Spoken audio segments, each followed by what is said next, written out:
everybody, and welcome back to Studio Reverie's live recordings of Arc 6.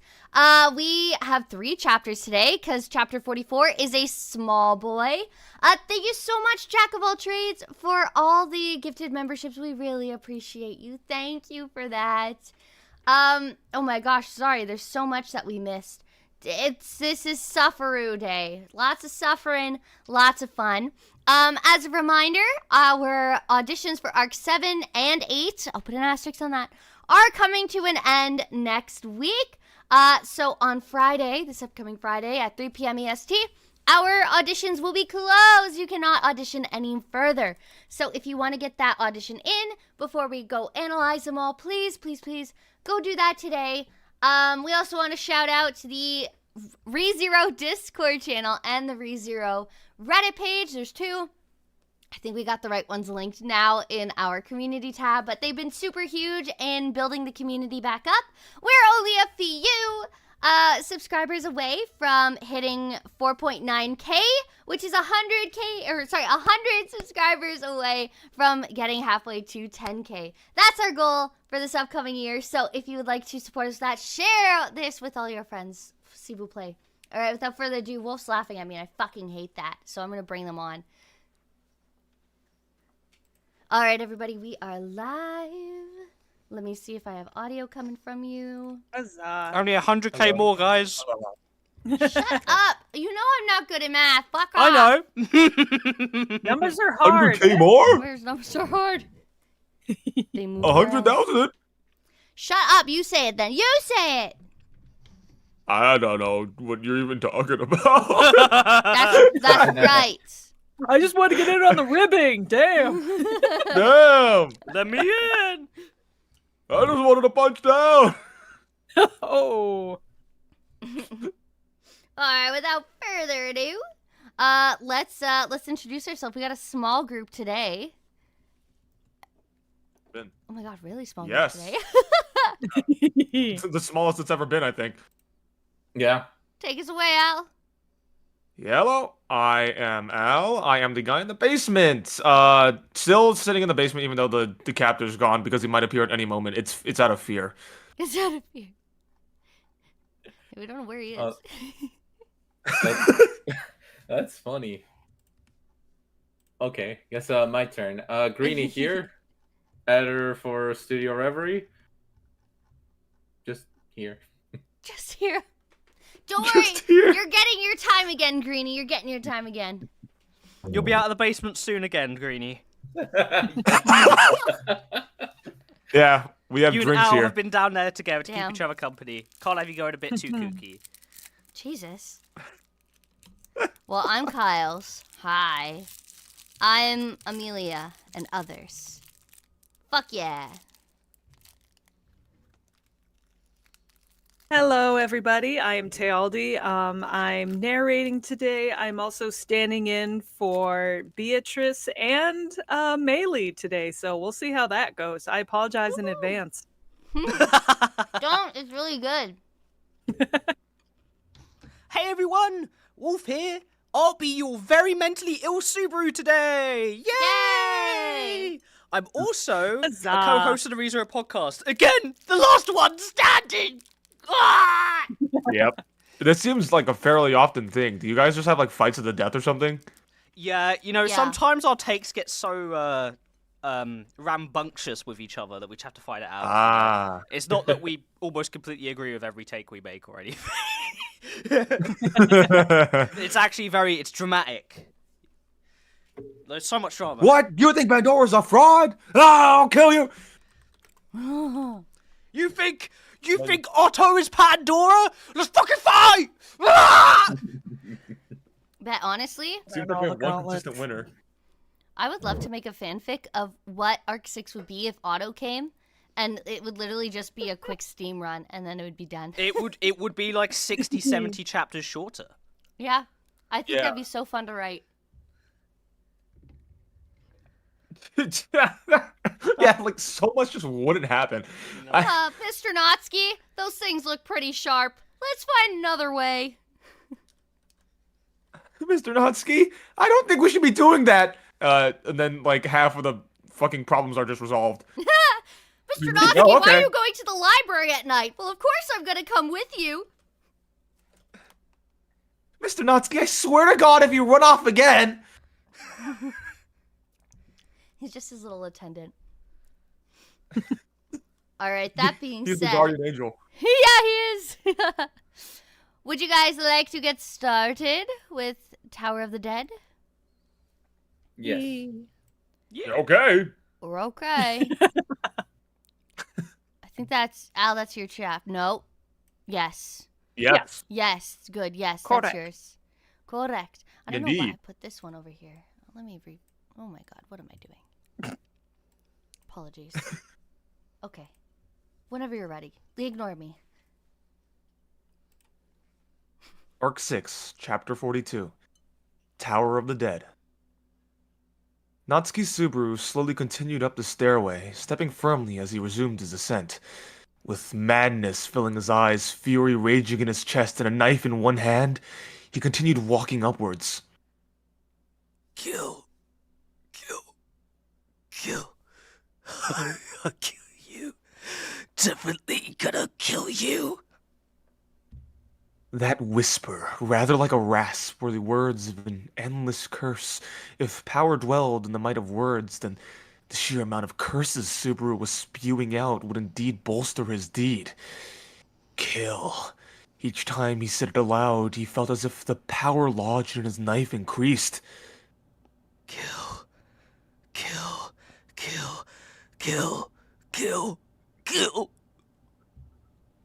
While muttering this, his sight would occasionally blur over. Maybe it was a combination of his exhaustion from spending hours crawling around the area beneath the desert and his fears. For a moment, Subaru's head felt strangely heavy, making him shake his head a few times. Now was not the time to collapse in a place like this. After all, the place he was in was an environment full of people who were a danger to him. It was the sort of environment where he could not discern between friend or foe. It was already an enemy's den. In order to protect himself, he had to kill them. Otherwise, they would come to kill Subaru. Kill.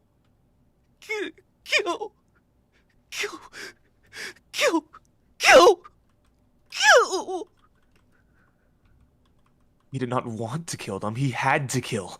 If the soul of language were to take the condition of using words correctly here, then it was likely that the word kill coming from Subaru's mouth was not quite right. If it truly reflected his feelings at heart, then the right word he should be using here was not kill. Rather, I don't want to die. Would be more correct. That was why he had made up his mind that the first thing he would do was kill anyone who appeared before him. Natsuki Subaru reached the 4th floor of the tower, and there he laid his eyes on that. He let out a short gasp. His knife fell on the hard floor with a shrill clatter. His body was trembling. His fingers were stiff as rocks, unmoving. Subaru shrunk back, able to only shake his head slowly. The smell of blood brimmed in the air and the traces of a terrible fight that chilled even him. The stone walls and floor were broken and smashed up, and standing there, in the area that housed the lingering remains of such destruction, was Subaru. He looked at that, frozen in place. Shala, her head crushed, was sprawled down on the floor, with her body a complete sight for sore eyes. Shala's corpse was in such a terrible state that it made him want to cover his eyes. Her long brown hair, which had been tied up, was now sprawled untidily across the floor. Her limbs were flumped about to her side, devoid of energy, and moreover, one of her arms had been sliced off at the elbow, the other at her wrist, with the severed parts nowhere in sight. Her lustrous pale skin bore countless lacerations, and a large amount of blood had been splattered nearby. The trail of blood continued further back down the aisleway and ended where she had met her end, proving that the battle had been long fought and changed places many times. It had been the wound to her head that had settled the fight and killed her, most likely. Wound was too light of a word to use, as that which laid waste to her life was a lethal hole. Maybe it could be said that someone had swung a great hammer on her head. He could not conceive of any other barbaric way that her head would have been smashed in, scattered about, throwing its insides just about everywhere around. A tremendously huge blow from something had smashed up her head. Shala's head had been smashed apart and completely destroyed. Though it had only been for a short while, he remembered how she had unhesitatingly gotten closer to him and turned a genuine open smile at him.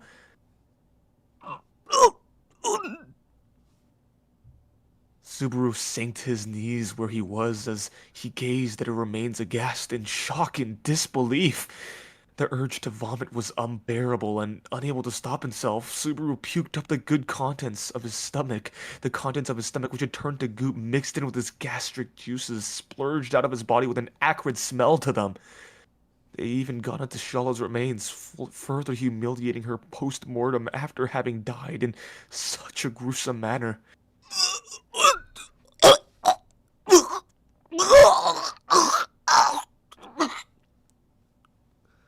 Despite that, Subaru, while hunched over, continued to vomit, having no composure in himself to pay attention to how he was desecrating the dead.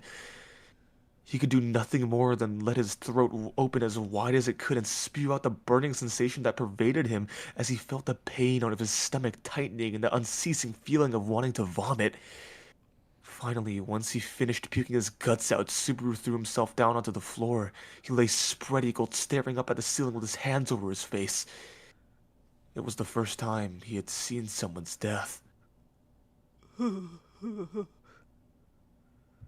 It was the first time Subaru had ever come to face to face, with a person's corpse. For most people, the first time they would encounter a cadaver would be when an elderly relative passed away. However, Subaru had never been to a funeral before, as his grandparents on both his mother's and father's side were still in good health. He had never come across anyone's death in any other case either, so seeing someone else's death like this for the first time came as a real shock for Subaru, even more so when the manner of her death had been so gruesome. There were people who could have their lives taken away from this as cruelly as this as well, he thought. Me too. Subaru muttered this to himself and lifted his body. He wiped away the vomit caked around his mouth with his sleeve, then shook his head as his ears were ringing hard, and using the wall to steady himself, he slowly stood up. Subaru had been pushed in the back, knocking him far down the stairs. His corpse, too, must have turned into a lump of grizzled meat, one which surely no one could bear to take a second look at. He himself had been unable to see his own corpse, and for that he was slightly relieved. There would probably be no way he would keep his sanity were he to see his own death with his own lies or the like. The mere realization of the fact that he had died was enough to shock him to the point where it felt like his heart was about to burst apart and shatter into tiny pieces. Anyways. Cutting his train of thought short, Subaru gained belief of the fact that she was dead, all the while trying his utmost to keep Shala's remains, who was strewn near him, out of his sight. The fact was, some terrible strife lurked within the tower still, and at the same time, he understood all too well that this strife was not only aimed at him, but also at some of the other members inside the tower. He felt sorry for the deceased Shala, but he could also say this was good news for him. Now that he did not know who had been the one that killed him, Subaru would not be able to rest until he struck out at all the suspects inside the tower. But with her dying, that allowed him to take one strike off the names from his list of 7 suspects. Yet, at the same time, the one who murdered him was hostile with someone other than himself. Or at the least, he could be sure that they were a dangerous individual attempting to kill everyone in the tower. In other words, there was a chance that someone other than him would kill the murderer that had killed him. Then all he ought to do was kill everyone remaining. Then he would be able to acquire some peace of mind. If he were to kill the culprit who was trying to murder him, along with the potential candidates who might try and kill him, then, with only Subaru left behind in the tower, he should be able to indulge himself in some peace and respite. In that sense, the ones that are in the way, Ramanakidna. It'd be easier if that damn Julius was dead too. With Maylee and Beatrice being children, it would be pretty easy to off them, so he did not need to think too hard about them. Amelia and, although she was dead, Shala as well, should have been easy to catch off guard and kill, in the sense that they never had their guards up around him. However, Ram, who was always contrarian about him, and Echidna with how shrewd she was, smelled like the most troublesome. Even if he did catch them off guard and killed them, those two would be the hardest to aim at, such was his impression.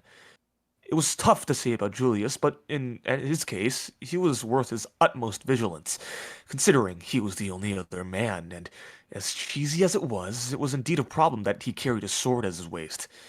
However, on the flip side, there was also a chance that he would be cornered down to where he would take his sword. Subaru had done kendo, so it could be said perhaps that he would possess the advantage should he snatch it away, and also... Above there, that fucking bastard! Subaru shook his head straight away, having thought about eliminating that red-haired man who was sitting upon the upper floor of the tower under the guise of being an examiner. It would be impossible to eliminate him. That thing was an untouchable superhuman being who lived outside all of reason. By Natsuki Subaru's common sense, it would be definitely impossible to beat him. There were people here too that just could not be killed. The only saving grace was that it was hard to think that he would be the being who had pushed Subaru off. If it were him, he would not have tried to kill him in such a dull manner. That was the kind of pessimistic faith that he had.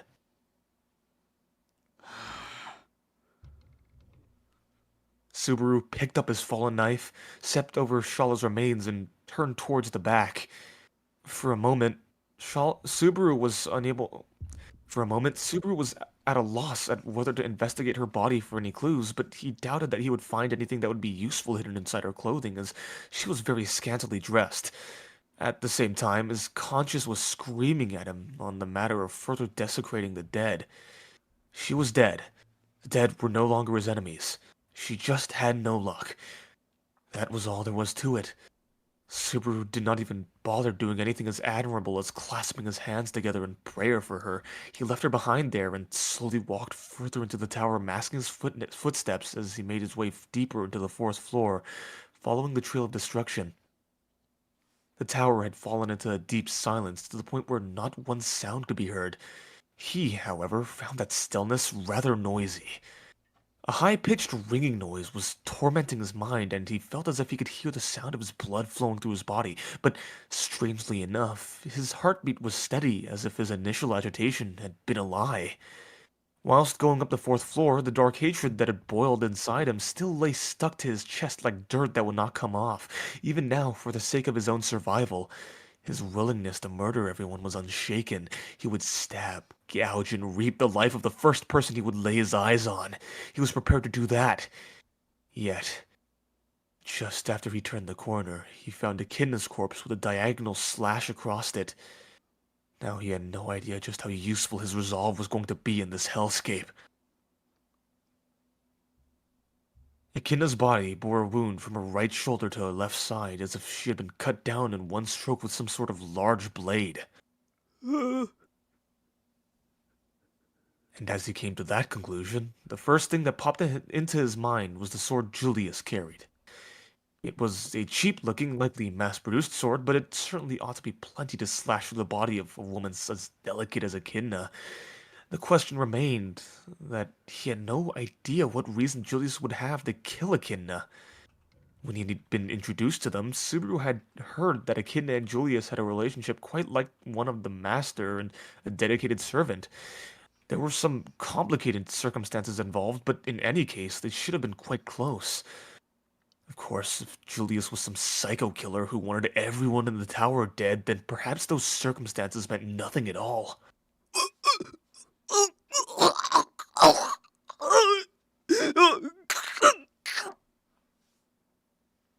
Using the wall to steady himself, Subaru once again succumbed to his stomach's complaints before then lifting his head up.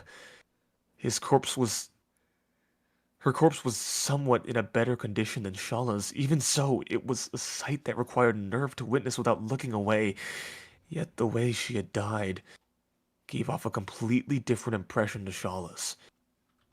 While it had seemed that Shala's corpse had been abandoned after her death, the Echidna's body left him with a sense of respect.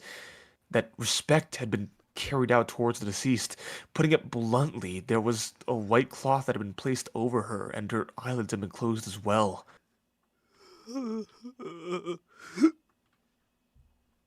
Considering the differences between the ways they had been killed, there was a big discrepancy in the way the deceased had been treated afterwards.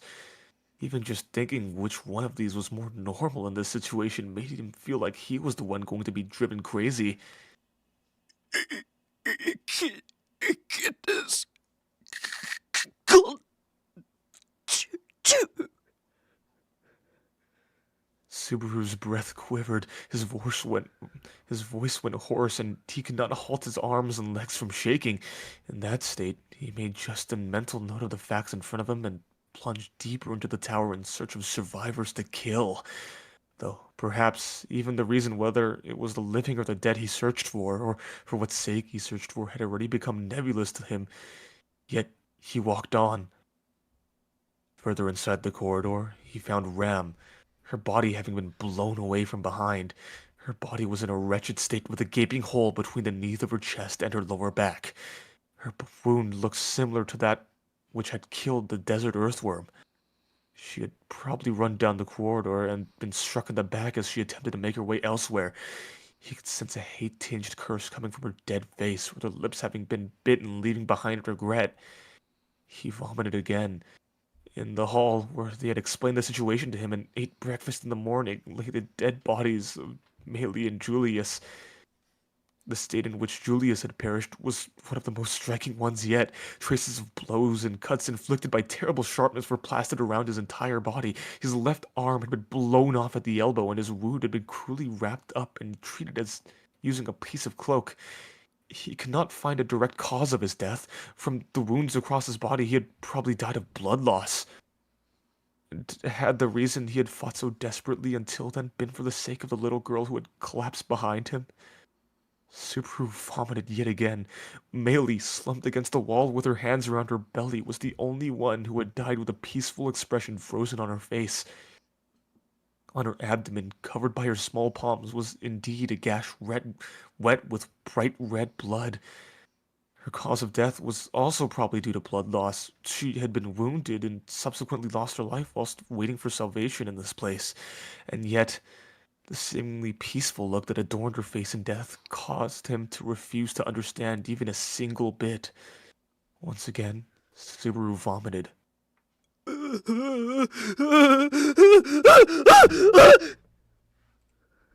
A corpse, another corpse, another corpse, another corpse, and yet another corpse. There were corpses around, only corpses lying around. He could not fathom what was going on. The truth behind what was going on was unclear. Ideally speaking, everyone other than Subaru dropping dead should have been the conditions that allowed him some repose. However, he could not comprehend why everyone was dead when he had not even been around. Poor Shala, with her head crushed and her whole body sliced up. Echidna, who had been sliced from shoulder to side, had fallen due to a terrible blow. Ram, whose body had been blown off from the back, died, leaving behind her regret and curses. Julius, who had been left with scars all over his body of the fierce battle that had unfurled and had eventually lost his life. Maylie, who had just lost blood from her stomach wound, yielded peacefully to a slow death. What must have happened for this to occur? Would he even be able to accept the situation if someone was behind it? Amelia and Beatrice. He had found 5 dead bodies, yet there were 2 suspects he had yet to find. Had one of them, or both, conspired to make this happen? Those 2 who had worried about Subaru having awakened with no memories from the very beginning, had they concealed killing intent and madness behind their demeanor, and thus carried out these acts of murder? He had found 5 dead bodies, white sheets covering 4 of them, with the exception of Shala. All their bodies, bar Shala's, had been carefully laid to rest on the floor, and they had even closed their eyes. Respect towards the dead had been shown there. Only Shala's body did not have that. In the first place, when the hell could this massacre have taken place? The blood Had dried up. he thought.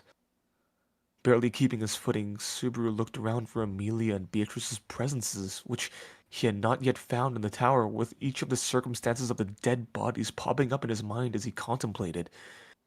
The choking stench of their blood, along with the states of their corpses, had been and came back to him vividly. It pierced through to the depths of his mind, causing his stomach to heave in pain. However, he was running out of stuff to hurl. He was so parched that he could not muster any spit to spit out the dregs of vomit inside his mouth, and nary even a bead of cold sweat appeared. Subaru's body was completely parched, dry, just like their blood. There had been a ton of it, despite blood being harder to dry than water. It would take blood several or even dozens of hours to dry, so he could consider that such an amount of time had passed already since the tragedy had broken out. Subaru himself had no idea how much time he had spent wandering around beneath the desert, but enough time should have passed for that, or, well, he was not extremely sure. Confusion and chaos, the shackles of his marred awareness screamed at him to do something about this out of control situation. He needed to earn his repose. He needed to find it. For that, he needed to reduce the number of suspects. From the remaining two, if any of those criminals who had brought the situation about would die, he would be freed.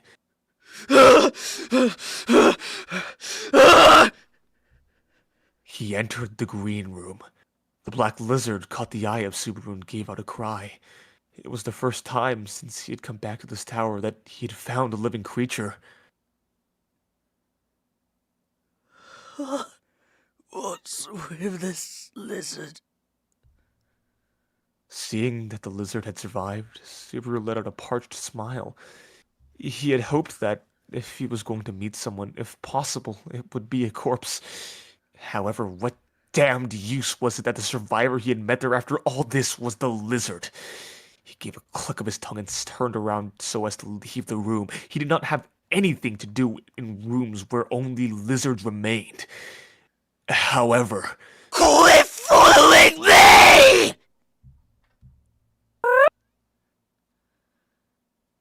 The black lizard, having shrunk down its massive body, had tried to follow in Subaru's wake when he had left the room. It was surprisingly large when it stood up, as big as a horse. It plodded along, moving its sharp clawed feet, following Subaru. Unable to bear the tension, Subaru waved his arms and threatened it with spittle flying from his mouth. It's not like I've got the time to play with you right now! I need to kill all the damn survivors in this tower! If you get in my way! Whilst gripping the large knife in his hand, Subaru stared straight at the lizard. The sharp-featured lizard looked at it in his hand, but quickly turned its gaze back to him. Subaru's voice shook at the way they were ignoring his knife and instead were staring at him. It was as if it was undaunted by Subaru's murderous hostilities, and that erased the animosity that had been uncomfortably smoldering inside his chest. Don't you fucking screw about with me! Subaru swung his knife up and plunged into the lizard as he cried out. The tip of his knife plunged into its jet-black scales, though at first the knife encountered a bit of resistance. He was able to easily push through it, thrusting it deep into the lizard's body. The lizard stood there, unmoving, with the knife stuck through the left side of its body. The blade dug into its flesh all the way to the hilt, with fresh blood spilling out from its clearly deep wound.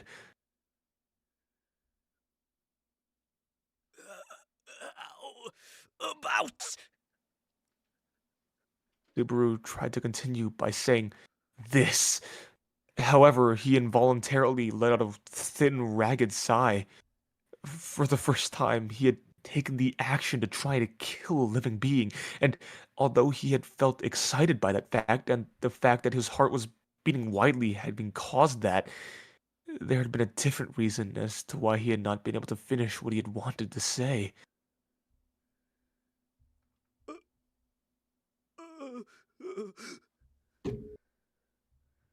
Even though the lizard had been stabbed by his knife, it remained unmoving, merely staring at Subaru. It had not reacted at all, having been stabbed deeply by his blade, neither in pain nor surprise. The lizard's sharp eyes merely stared at Natsuki Subaru's handiwork. Those lizard eyes, which he could not read the motions therein, was blaming Natsuki Subaru. Shit! Shit! Shit! Shit! Shit! Shit! What the? What the hell? What the hell? What the hell? Scratching his head, Subaru could not stand it any longer and lost his shit. Whilst shouting, Subaru took a step back, forgetting to even retrieve his knife he had stuck the lizard's body with. No, the courage to touch that knife was not in him. The lizard's eyes were terrifying. You! Those guys! Except you! And those corpses! As well as those guys still living! Those guys! Who I don't even know if they're alive or dead! What on earth are you all cooking up? What are you trying to do? Despite knowing his words were pointless, Subaru still blurted them to the lizard standing before them. As he had wandered throughout the tower, as he had wandered throughout the pitch-black darkness of the underground, as he had anguished at the fact that he'd been thrown into this world of which he could not make heads or tails out of it, his gloomy emotions had built up. I'm gonna kill every single one of these guys who tries to kill me! I'm gonna deny every single one who tries to depend on me! Don't get me wrong! Don't push your luck! It ain't a damn joke! Acting like you're so close to me as you please! As if I give a damn about any of you! As if I give a damn about what every single one of you are thinking! Every one of you is pushing their own damned agenda on me! If you all have your hands filled with your own selves, then I've got my own hands full with myself as well! Shouting and screaming, Subaru began to shed tears without him even realizing, falling down to his knees on the spot. In front of him, the lizard wordlessly looked at him as his body shook and let out ragged gasps. Subaru had crouched down and pressed his head to the floor, unable to see them. Just leave me alone. Leave me by myself. Subaru's choked sobs vacantly echoed through the silent corridor. How long had he spent like this? Several seconds? Dozens of seconds? Several minutes? He could not find it in himself to move. But it was with his face pressed to the floor that he suddenly noticed faint, really faint tremors drawing near him through the floor. Uh,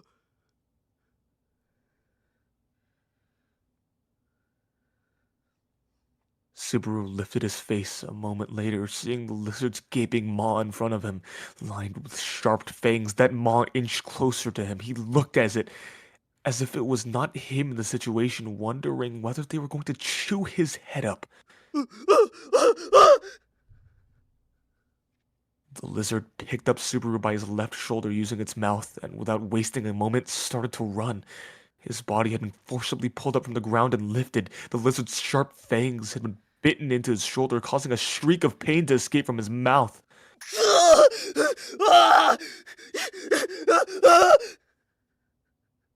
It was going to kill him. He was probably going to be killed. Those were its intentions. However, now that it had practically sunk its fangs into his shoulder, the fear that he had to the pain it brought was readily painted over by a feeling of cheap resignation. He was going to have his shoulder eaten, then his body, chewed up like that and left to die. To die being eaten by a living creature was one of the worst deaths Subaru could possibly imagine. It was just after Subaru's body began to tremble in fear at that presentiment that the hallway that Subaru had just been in was blown away from beneath by an astonishing amount of black haze.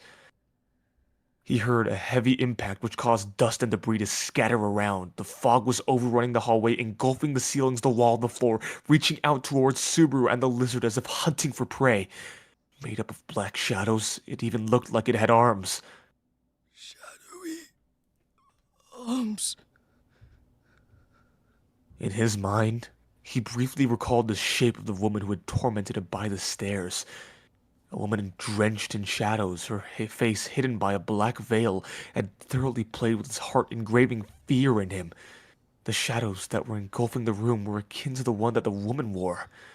It was laying waste to the tower's passageway as it pleased, chasing after the fleeting lizard and Subaru. You! The lizard did not answer, but with Subaru held in its mouth, it ran through the passageway at full gallop.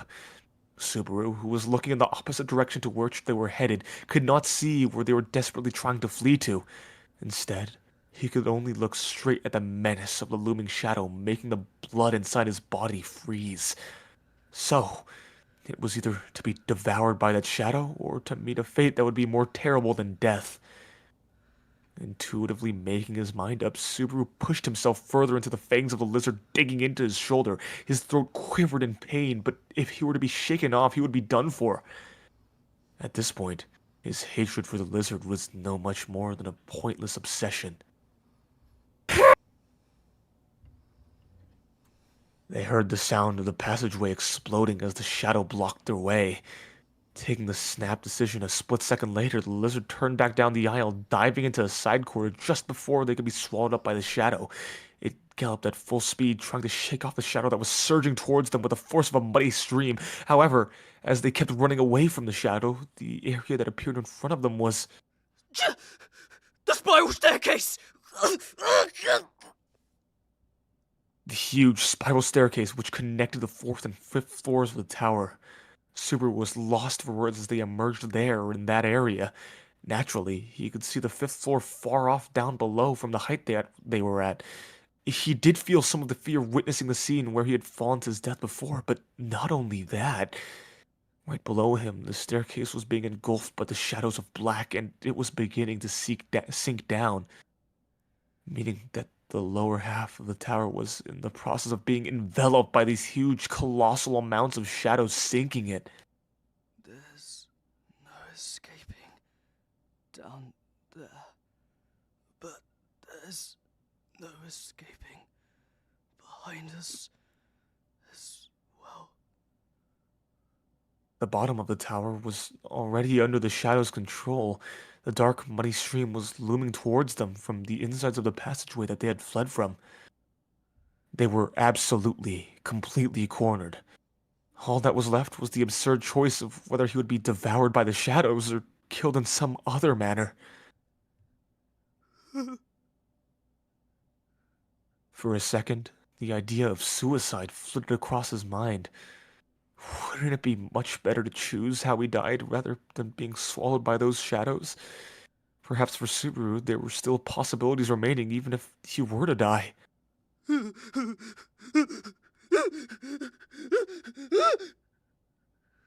As soon as he thought about taking his own life, Subaru's body started to tremble. What if, by some chance, choosing to kill himself would end it here? What would he do then? He did sort of believe now that he was redoing things, but did he really have a guarantee that this would keep holding true? Or how could he say that this was not a precognitive dream just like he had thought at first? All the way up until the last time, he had had some painful precognitive dreams. So if this was his last one, then things would end for him here. Why did he even have to die in the first place? He had not done anything wrong. Why was he paying with his life here? Why him? No. I don't want to die! Subaru yelled that out without any shame. There was no one in the tower who could hear him. Only the dead and the missing were here. So, the only one who could hear him was this jet black lizard who was not a human being.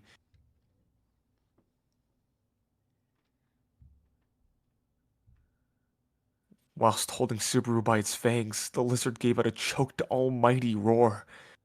Immediately afterwards, the lizard broke into a fierce sprint and leapt towards the void of the spiral staircase so as if to give the muddy stream of tendrils looming behind them a slip. Naturally, No matter how much momentum the leap carried, they would eventually lose it, with gravity catching them into a free fall to be swallowed by the shadows below. However, the lizard had come up with an ingenious idea to overcome this desperate situation. The lizard dug two of its pointed feet into the tower's wall. Of course, even if they were clinging to the wall, sooner or later they would fall. If the wall was vertical, that is. The lizard ran frantically across the wall, letting out a roar. The colossal tower was starting to tilt due to the showers engulfing it from its base. The lizard scaled its way across the wall, which was lurching to its side, practically perpendicular. No, no, wait. What was going on? Everything was swaying. Subaru could not make sense of what the complete picture here was. However, it was clear that this black lizard was spending its remaining strength trying to survive. He could clearly tell that they were giving it all their all for that. You. Suddenly, the dark stream of tendrils completely enveloped the place where the lizard had just been. It searched for signs of the prey that had failed to swallow and realized that they were running up the wall. It rushed towards them. The lizard dodged aside a split second later, barely managing to avoid its attack. A violent shock wave and a fierce howling wind accompanied the attack, leaving behind a large hole in the side of the tower. Without hesitating, the lizard slipped into the hole that had been opened in the wall. Subaru was violently jolted left and right, his sense of balance being lost by his semicircular canals, no longer able to perceive the world properly, though even among all this, he knew that the lizard's drastic maneuvers were to make sure that Subaru was not struck by any of the Shadow's attacks. He also knew that they were not showing any consideration to the fact that its own body was being whittled away by the Shadow. They came out of the large hole. A sandy breeze immediately greeted him after, with darkness filling his field of view. He could feel the outside air against him. Had they jumped outside the tower? Once again, the lizard ran up the tilting tower wall, frantically trying to escape from the Shadow. The thin lizard's neck was The lizard's thin neck was stooped over, and the next moment a strong breeze buffeted them. The lizard let go of Subaru, pulling its fangs from its shoulder. Subaru's eyes flashed in pain as he felt the sensation of the fangs being removed from his flesh. However, he ignored this pain as well as the strong wind which was blowing against him. His body had been struck by something hard. After being bumped around, tumbled about, and thrown down, letting out a winded breath, Subaru opened his eyes. He caught a glimpse of the night sky flickering in front of him. Subaru lifted himself up off the floor in a panic. The view he was seeing was far beyond what his imagination could comprehend. He looked around at his surroundings. He was in an area made of the same stuff as the tower, but despite that, he was definitely outside. He could see that the space was attached to the outer wall of the tower, resembling something like a balcony. They had gone through the hole, rushed up the wall, and thrown him here. The lizard! Shuddering, Subaru rushed over to where he had tumbled down and looked beneath him. There, he witnessed the last moments of the lizard who had thrown him here. The falling lizard was swallowed up by the black shadows, which were even darker than its scales, and vanished from sight. He had stabbed it with his knife due to his crazed anger, yet it had not even cared about its pain and fear. They had brought Subaru up to this balcony only to then be swallowed by the shadow, swallowed by those shadows where a fate worse than death awaited. What? What the hell? What the hell? What the hell? What the hell? Subaru had no idea what was going on anymore. He watched the bottom of the tower gradually get engulfed by the shadows up on the balcony. Suddenly, a white bird perched itself at the edge of the balcony beside him. The white bird looked at Subaru with unfeeling eyes. In the presence of the large bird, Subaru guessed out a The suspects who had died, the suspects who were nowhere to be seen, the lizard that had helped them at the cost of their life, and now a white bird had suddenly appeared in this place. Little by little, the tower was being swallowed by the shadow, disappearing in front of his eyes. Feeling the end that was approaching, Subaru sat down in exhaustion. He now understood that the lizard had been ever so desperately trying to save him. Even so, their expectations had been in vain. They had bought him just a little more time before death dawned on him. Still slumped down, Subaru suddenly lifted his head up. There was someone behind him. It was not the bird, nor the lizard, nor the shadow. There was a sign of someone living who was standing there. The hell are you? Subaru asked this in a very faint tone of voice, having nary the strength to look back behind. The one who stood behind him laughed in response, then in a voice that he had never heard before. Next, try guessing, hero! For a second, Subaru heard a whooshing noise, then his field of vision jumped up and began revolving rapidly in front of him. His body felt awfully light. He was soaring up into the sky like a bird, and then he realized what had happened. The someone from behind had decapitated him. Subaru? Hey, Subaru, are you okay? The connection between his head, that should have been lopped off, and the change in his consciousness happened in an instant. Subaru woke up on a soft ivy bed, greeted by the chiming voice of a silver bell, along with its owner, having not found her, no matter how hard he had searched. Amelia. Oh, Subaru, thank goodness. You woke up. I was really worried about you. There was a girl. Amelia was in front of him, a relieved expression resting on her face as Subaru opened his eyes slightly. She had her hand up to her chest, seeing him wake up, with the smile grooved in her lips.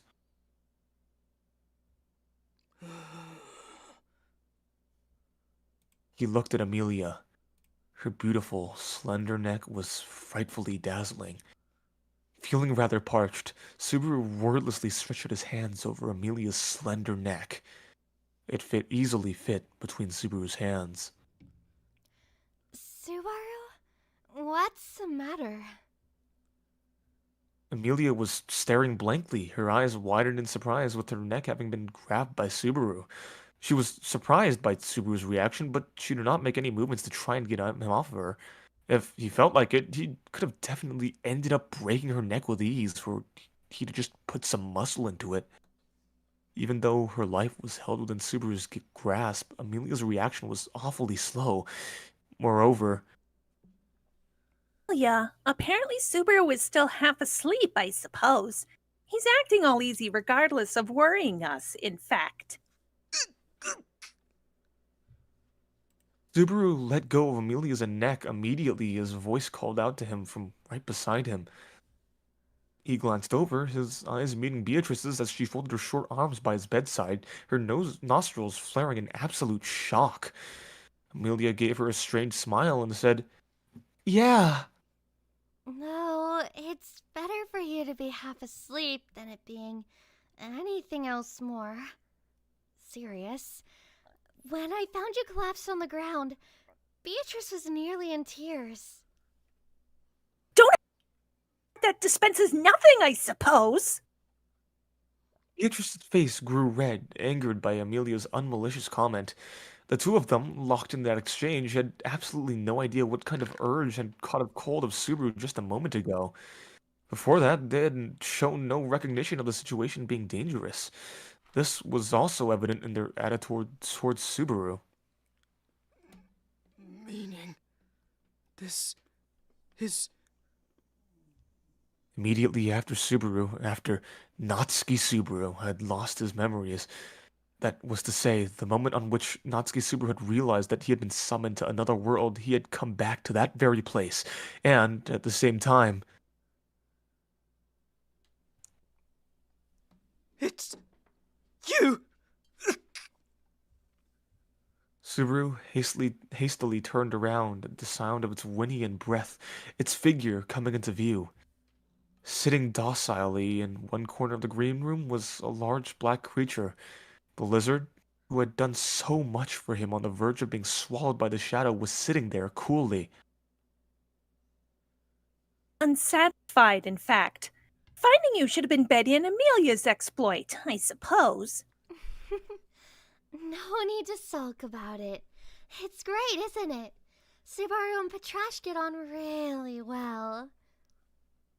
Behind him, Subaru could hear Beatrice and Amelia talking to one another. However, Subaru did not care to join in. He was too busy tightly embracing the large body of the lizard in front of him, immensely thankful that it was there. He was eternally grateful that, back then, they had been the only one who had not tried to hurt Subaru. And that's the chapter! Fuck. Fuck. Fuck. Sorry. Ugh. But That's trash my is least the only one. favorite chapter in the world. Ish. I'll take chapter It's 15 so over that. cruel. Mm. Oof. Pretty brutal. Oof. I had to fill in for a character that is unnamed as of yet. It's a certain Huzzah! someone is not here to voice them. I wonder who it could be. I wonder who. Fuck. The Oh, trash best Subaru. girl. Trash best girl. The only one there for him. Welcome that's in, crazy. Connor. Hey, Connor! Uh-oh. Oh, he's away right now. Oh no. Oops, She's I'm muted. There we go. Hey, My Oh, bad. okay. Hey. Good job, Al. Sorry, everyone. I'm in a different environment than normal, and my typical alarms I have set up around didn't go off. Oh, shit. Ah, That's okay. that is fine. He's tweaking again. Tweak, tweak, tweak. Tweaking again. Tweaking harder than he's ever tweaked before. Gosh, that Yep. was. Yeah, I was worried that we'd get a noise complaint at one point.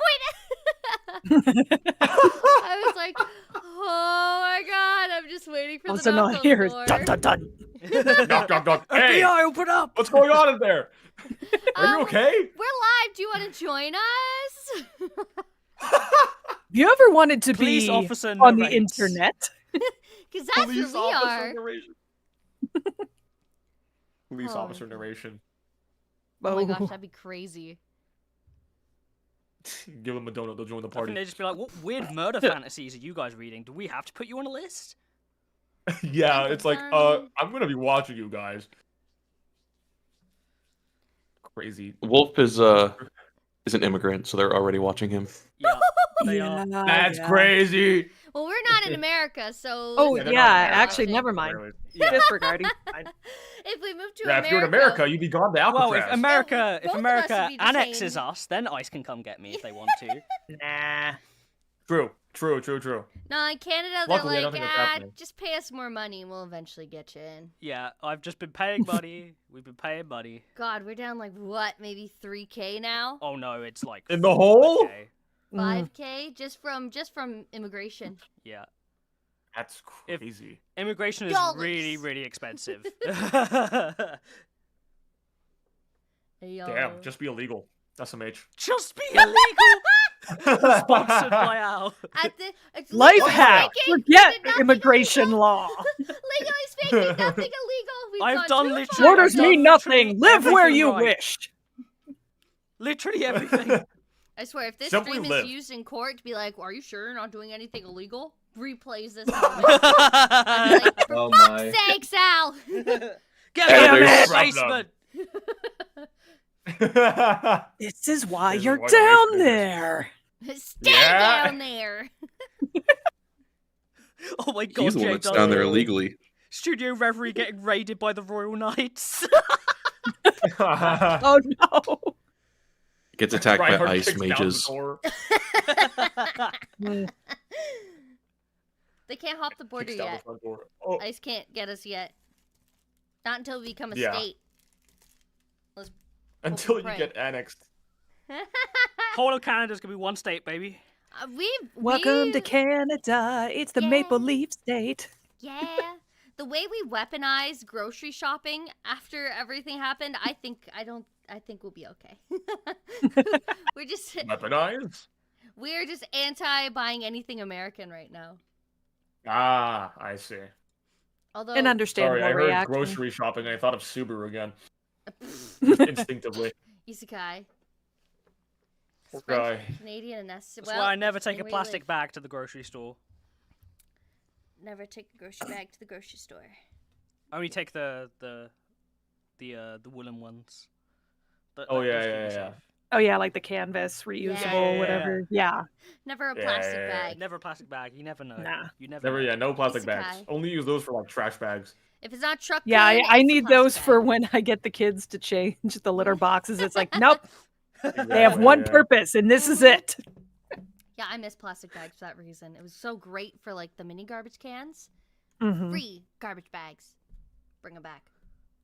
I have enough to move to Canada by the end of the year. Is French Canadian a necessity? It depends on what field you're working in, Jack of all You live trades, in Ottawa? and Yes. where you're living. Yeah, Stay 'Cause away from depending- Quebec. yeah. Yes, you got to do a French test. Because Ugh. depending where you go to live, it will vary on what you need. So, like, if you move to Quebec, you will need it, and you will need to do it to even be able to live in there, because they have extremely racist anti-immigration laws. Yes. And then Praise in the Lord. Ontario and in Ottawa, there are a lot of places where they expect you to have fluency in one of those languages for some of the higher level career jobs. So you have to look out and make sure what you're looking for there. Any other but apart from province? that, English. there isn't any need for multilingual places anywhere else in Canada, from what I can tell. If you go to BC, specifically Vancouver, having Mandarin is an asset. Mm-hmm. Ah, 早上跟我中国，现在我有冰淇淋. Yeah. Holy shit. I think it's more you need the attitude, you know, more than the languages. The You gotta be confidence. the Canadian Mhm. attitude. Yeah. Wee wee. Louis PP. Oh shit! Thought I meant the sure. Speaking of PP, I'll be right back. Omelette du Oui, oui. fromage. Fromage. Fromage. Ah. To be fair as well, French Canadian is also fake French. Like, it's Yeah. to get the resources to learn it is actually really hard, because if you try to learn French on any sort of like language learning website, it's not They'll the get French they speak grumpy. in Quebec. Yeah. You don't have the slang. It's over. Sometimes a it's called regional dialect. franglais, because there's just so many English words that have slipped into there and infected it. It's so weird. Mhm. It's a very strange language. It's like the northern version of like Cajun French. Yeah, pretty much. I was gonna say it sounds like Japanglish. It's Ingurisu. Ingarisu. Oh yeah, Ingrishu. English. Ingurishu. Oh, crazy thing to be talking about on a on the ReZero stream. Well, you just traumatized yourself for 45 minutes, so I think it's fine. We did, yes. Yeah. My throat was literally quivering by the end of that because of how much I had to fucking scream. Yeah. I also like just woke up, so I didn't go get like water before it, so my throat Oh started to get like no! raspy over time. And like 5 pages and I was like, oh, okay. All Mistakes right. have been made. Power through. Go. It's okay. It's okay. Subaru's also having a fucking horrible time right now with a raspy throat. It's okay. it's like it's just, you know, I'm practicing, you know, I'm putting myself in his shoes to really get the good Dehydration mentality. nation. Yeah. And then it's too bad my microphone didn't pick them up. There were some pretty good patriche noises coming out over here, One but or of course, two came through and they were really, really yeah, good. they were. They were Yeah. they were bangers, but the microphone was like, no, what's over here? Oh, silence? Yes. When the microphone goes silence, wedge. Frick. I really need to move the better one up here. This USB mic is not playing nice with me. Evil. Like having a snowball was amazing for my first proper mic, but like USB mics are kind of scary. I won't lie. I don't know if I could go back. Just for the convenience of it, honestly. But I do, if I'm gonna be doing a proper professional job, I need to get my big girl microphone up here and get it set up. The big girl microphone. But before that, I have to get my desk up here, and now that has to wait because husband had to go break himself, so he can't help me carry. Right, yeah. Oh, yeah. Rip. Ooh, Yeah, I just ooh. gotta open the box and bring it up piecemeal. I can do it. I just am lazy. I feel that. Of course. Girl privilege. Girl privilege. Yes, we'll move the furniture. The real question is, do you want to move the furniture or not? It's not a matter of want. I have to. I need that nice desk up here. Nah. It fits perfectly in the space that I have. I'll have room for all my little knickknacks and things that I've been getting that are slowly taking over the bed. So I think he wants me to get them up here, so they're not in our room anymore. That's so funny.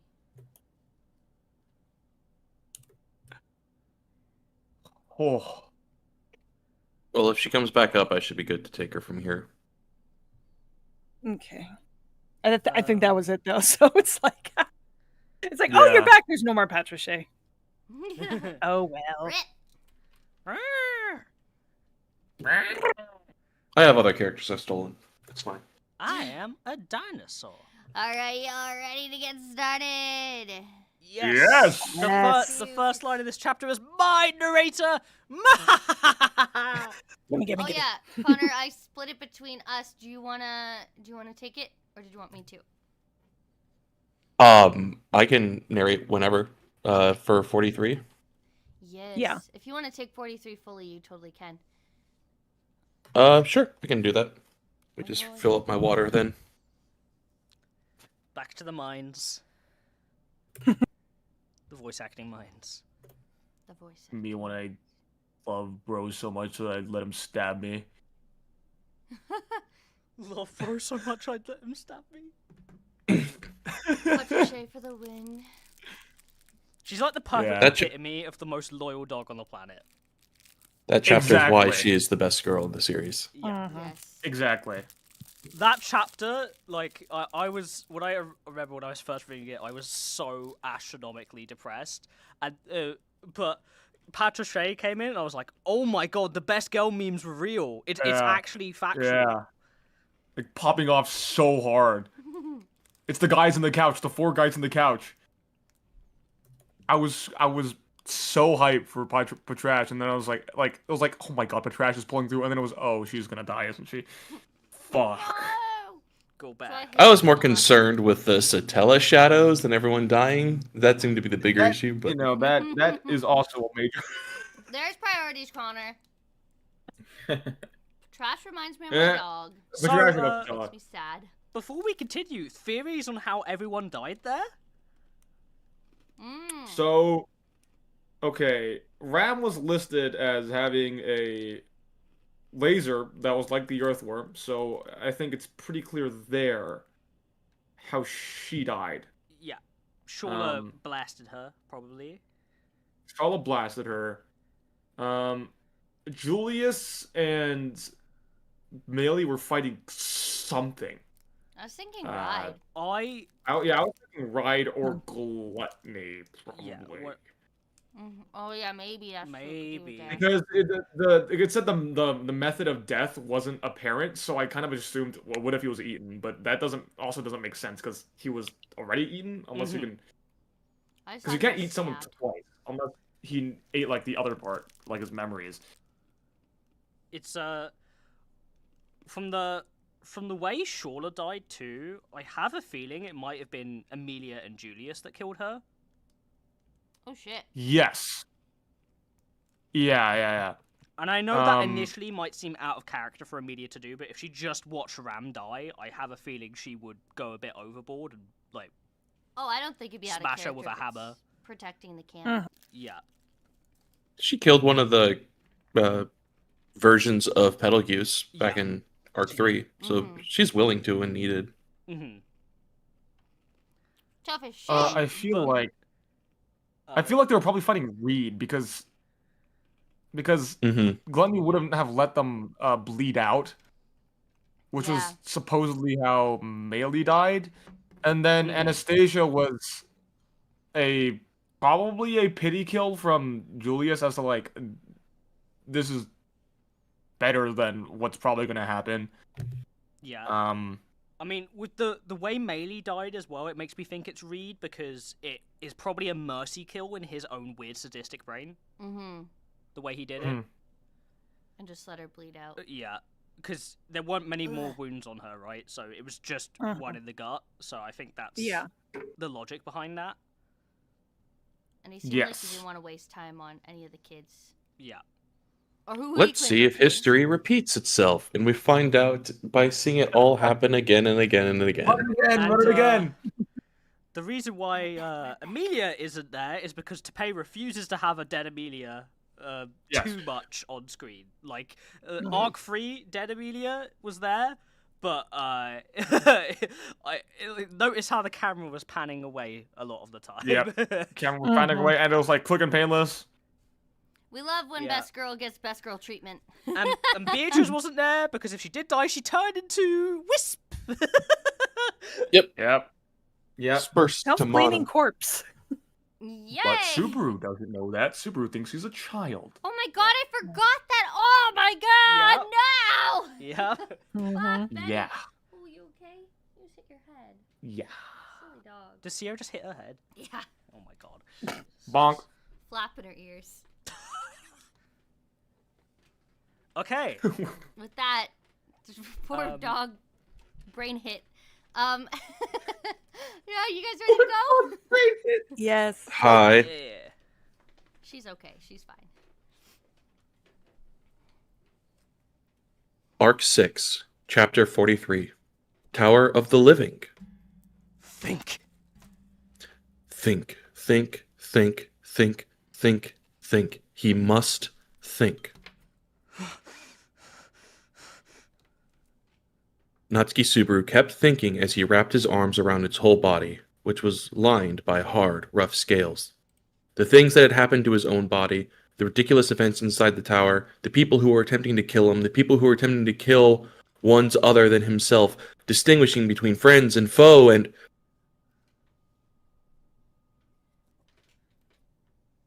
Oh, is that enough, in fact?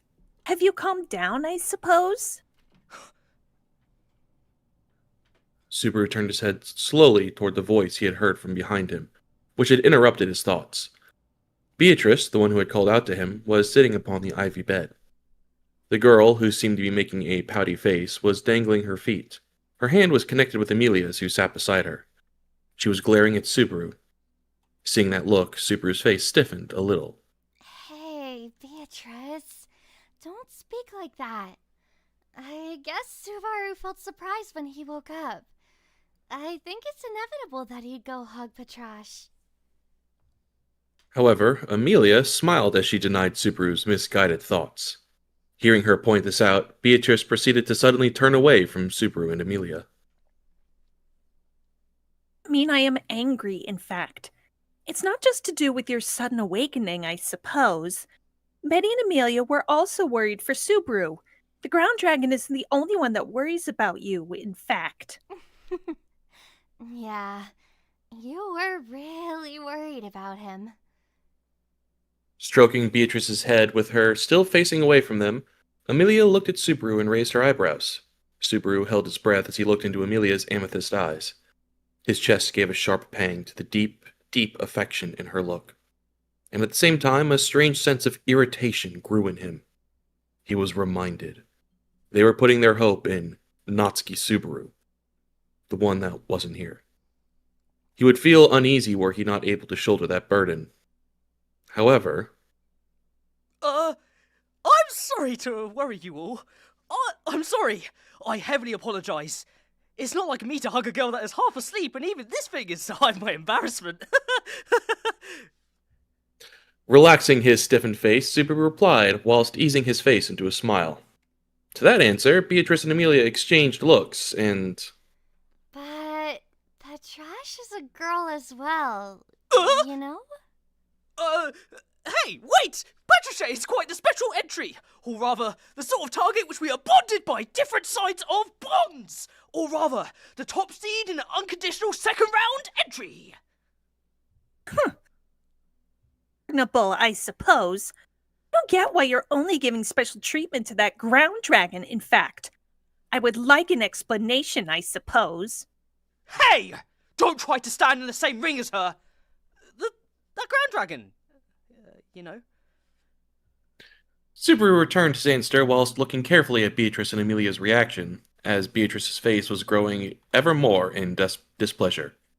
Receiving his answer, it seemed that the two of them did not feel like anything was out of place. Feeling relieved about that, Subaru turned his head to look towards the lizard. No, towards Patrichet, whose nape he had been stroking. Truly, only you are special, Patrichet.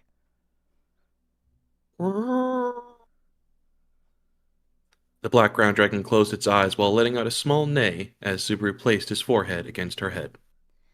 So, Subaru, are you really feeling okay?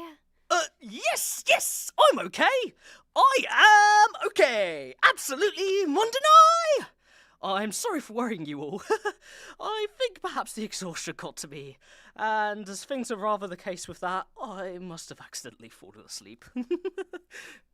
Yeah, but you'll tell us if you're tired, right? Because you can take it easy.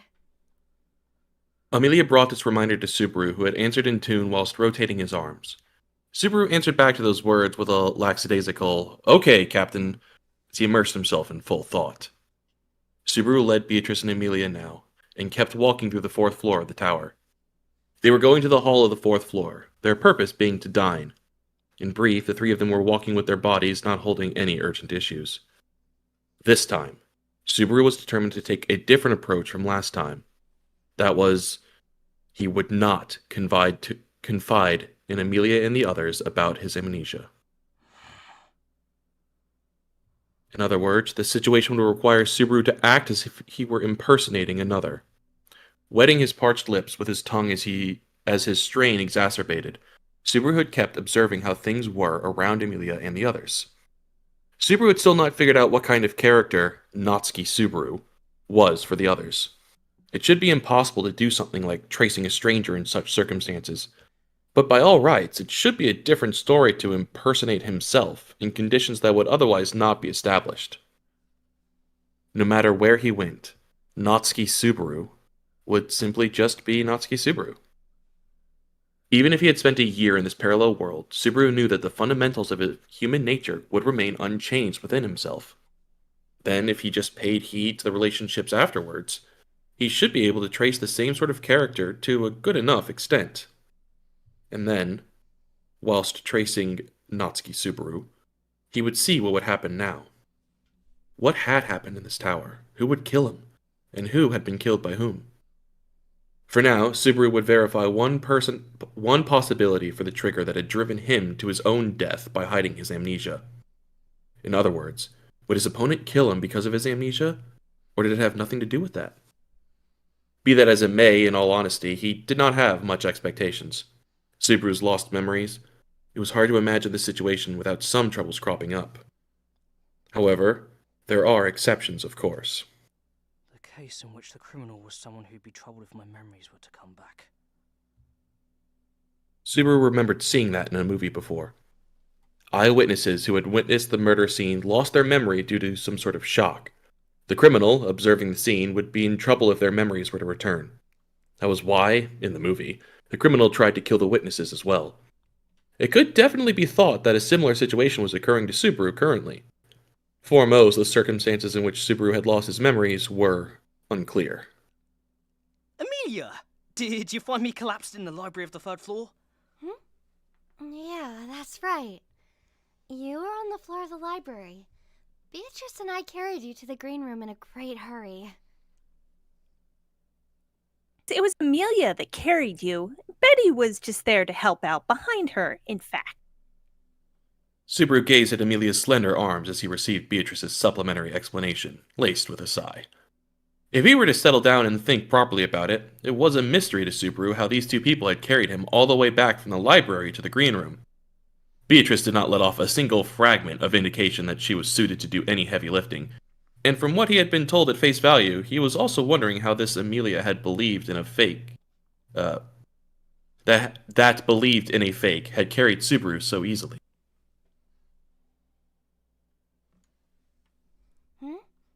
What's wrong? Nothing. Well, in any case, you're a great help. I've said it many times, but sorry to have troubled you. Not sorry. A thank you would be nicer. Bowing his head in apology, Amelia placed her palm on Subaru's forehead as he tried to lower it. Subaru's eyes widened at the touch of Amelia's smooth fingers, hastily muttering out, and I guess you're right. As Subaru had thought so far, the feeling of distance between him and Amelia was a little too strong. Therefore, he did not hesitate and let her touch him. Come to think of it, when Subaru had woken up, he had also placed his hands around her neck. Nevertheless, she was looking at Subaru with a peaceful expression. No matter what kind of livelihood, I always feel a great sense of distance with this girl. Or perhaps Amelia, contrary to her awfully well-appeared appearance, was just all too used by strangeness. Surely she was gentle to everyone as well, and probably she didn't feel any barriers between anyone as a result of being brought up, fully loved. She was likely a girl who had been sheltered as a child, unaffected by any significant hardship. With this impression, Subaru was satisfied with this sense of distance. If someone wasn't burdened with even one regret, then they could believe in only the virtue of others, and could keep their eyes all the time prim and beautiful. Or was even that all just an act? Whilst looking at Amelia and Beatrice side by side, Subaru was deeply immersed within his thoughts. Simply, when he deconstructed it down to the bare bones, when it came to Subaru's last moments in tragedy in the tower in the last loop, the suspects most worth keeping an eye on were Amelia and Beatrice. Subaru had seen the corpses of Shala, Echidna, Rom, Julius, and Melee. He had been saved by Patrichet and brought out of the lurching tower. However, he'd had his head lopped off by someone standing behind him and lost his life. He hadn't seen the deaths of those two. Of course, even if the two of them had conspired together, then he didn't know if the possibility of the killing of the 5 people still remained. Subaru's diagnosis was that it was difficult. But, if for argument's sake another person existed, if the number had increased to 3, then the story would probably change. Next, try guessing, hero. Subaru had no memory of the unknown voice which had spoken those words at the end. In the midst of the chaos, in the midst of the swirl of confusion, in the midst of despairing and wanting the end to come already, he had heard that voice. A third person cooperating with Amelia and Beatrice. Could that be the identity of an unseen third person that had carried Subaru from the library to the green room? That's why those two were spouting such codswallop. Subaru, you're going too far. Oh! Apparently, Subaru had walked past the room while immersed in his own thoughts. Amelia had stopped in front of the room and had placed her arm on Subaru's shoulder to prevent him from walking too far. In an instant, Subaru felt peculiarly uncomfortable and looked at Amelia's hand which had grabbed his shoulder. And then he took her hand and shook it. What the heck are you doing, I suppose? Just a little experiment. Amelia! Won't you do a contest of strength with me? But I think we better have it to stop from being dangerous. There had been no sense of resistance when he had shaken her hand itself, and Amelia had shown a sense of denial to the contest of strength. Seeing this behavior, Subaru became more and more convinced and strongly said, I ask this of you. If Amelia's slender arm indeed didn't have the strength to carry Subaru, then his seduction from before would have been given a fairly strong guarantee. So now, Amelia should not think that she was being suspected. He would need to make best use of this advantage. A chance like this only existed right now. I ask this of you because it's of utmost necessity. Since Subaru sounds quite serious, it must be quite the important thing, right? Receiving Subaru's supplication, the worried Amelia pursed her lips and gave a nod with a determined look. Seeing that, Subaru clenched his fist with all of his heart, stating, Ready! If after he proved her weakness, then Subaru's seduction would progress far further. Do something different, like an arm pull match instead, so that it doesn't become dangerous, in fact. Is that okay, I suppose? Yoshi! Okay, got it. In accordance with Beatrice's instructions, Super and Amelia shook hands and made some space between them. They took each other's right arm, and then the two of them stared into each other's eyes. And then, Jumbi Bantan! Hajimeru, in fact! on Beatrice's signal, Subaru pulled Amelia's arm with all his might. His grip strength could crush apples. His grip strength could keep swinging a kendo sword even with no target. His strength would have had him doing push-ups without stopping. The strength of a man against that of a woman's. He poured all of this into the battle. Yet, Amelia's arm did not move an inch. Subaru's seduction, in which he doubted Beatrice and Amelia, was set back to square one. However, that did not mean that Subaru's suspicions about the two girls had been cleared away, as he had only confirmed that Amelia and the others had carried him without the help of a third party. No, Subaru had yet to see the two girls' corpses. The Tower's massacre, that situation's criminal being different, was something that was still not decided. To sum it up, in truth, was the guy who came out at the end the criminal? They had certainly killed Subaru, but was that guy a criminal insofar to have carried out the mass murder of everyone by those hands, as well as the shadows which had engulfed the tower? All the ones killed were each killed in different ways. What became of that explanation? The ways they had died was easy to understand, merely from glimpsing. Echidna had suffered damage from a single stroke from something sharp. Julius had had several wounds piled up on him. And hadn't Melee died from blood loss? There was no doubt that everyone had died in different manners, fighting someone. So, what exactly was that prank about? And a voice called out as if it was amazed Subaru, who was deep in thought. That voice was Rom's, who was finishing preparing breakfast. As she set up the table with water and preserved food, she demanded an explanation of the experiment Subaru had carried out, the contest of strength with Amelia. The contest of strength for determining proof of Subaru's seduction had its curtain closed by the shape of his defeat to Amelia. It was Rom joining up with them in front of the hall which had given an impetus for its end. Upon seeing Subaru's struggles, red in face, she had put an end to things with a curt, "Are you stupid?" I was asked by Subaru. I don't quite understand why, but I'm sure it had some really important meaning to it. Isn't that right, Subaru? Is that so? To Rom, all that could be seen was the wish to hold Amelia Sama's hand. You're overthinking it! If you want, next time, do you want to do a contest of strength with me? Disgusting. Why? Rom spoke her awfully cruel impression of him to Amelia, who had tried to stick up for him. If he tried to dispel it, in an instant his position would get considerably worse. An undoubtedly vicious cycle. Ha! Giving a scornful laugh, Rom diverted her attention back to setting the table. Setting her retreating figure, Subaru was secretly relieved that it seemed as if his current behavior did not give off anything that would feel out of place. It seemed as if he had yet to take an attitude which separated him from the Natsuki Subaru, known by the girls. This had made him feel relieved, and also amazed. Doing this, he must not tip his awareness towards a different bearing, not even by a little.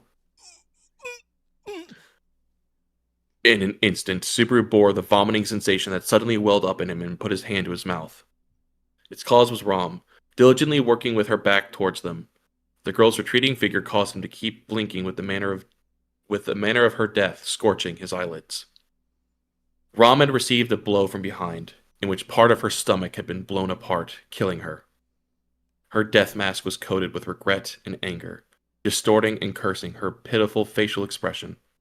A lamentation was etched into her soul which would not attempt to tear any who had witnessed it limb from limb. The owner of that corpse moved right before his eyes, and certainly was alive. In all honesty, from the moment he had first come across her at the hall, he had been desperate to accept a contradiction between the reality and that uncomfortable feeling.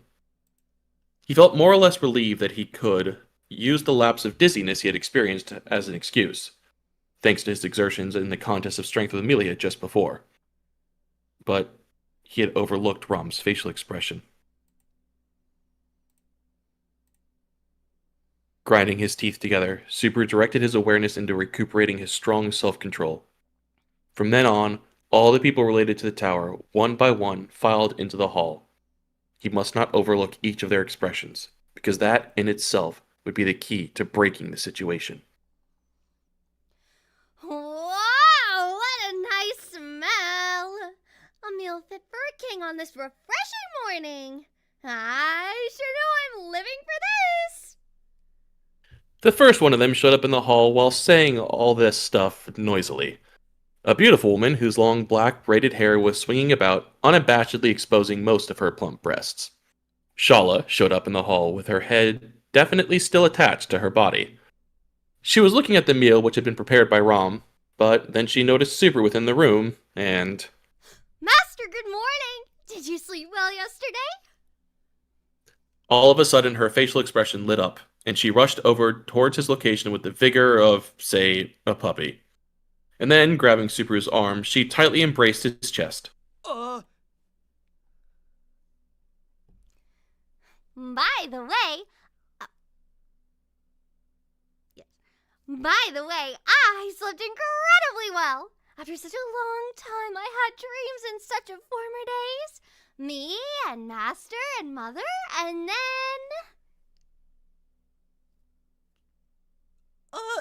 Gotcha.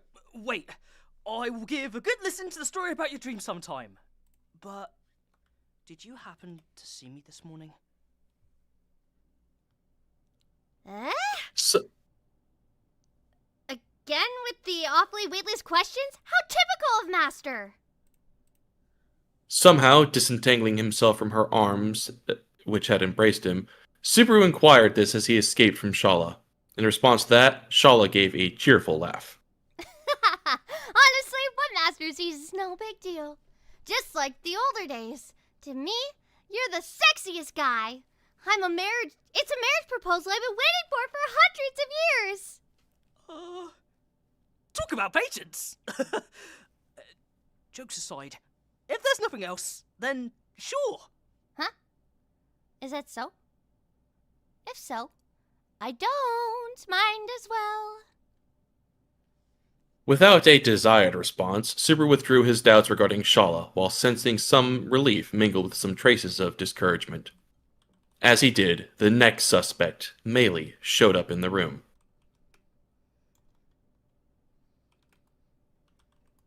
I'm feeling sleepy this morning, too. The girl who came through the entrance gave a sweet yawn, covering her mouth with her hand. Even so, she had taken great care to keep up her personal appearance, and he certainly admired the little girl's sense of beauty. Greatly different to Subaru, who was just content in ruffling his hair up and washing his face. In any case. Good morning, Meili! You overslept this morning. Huh?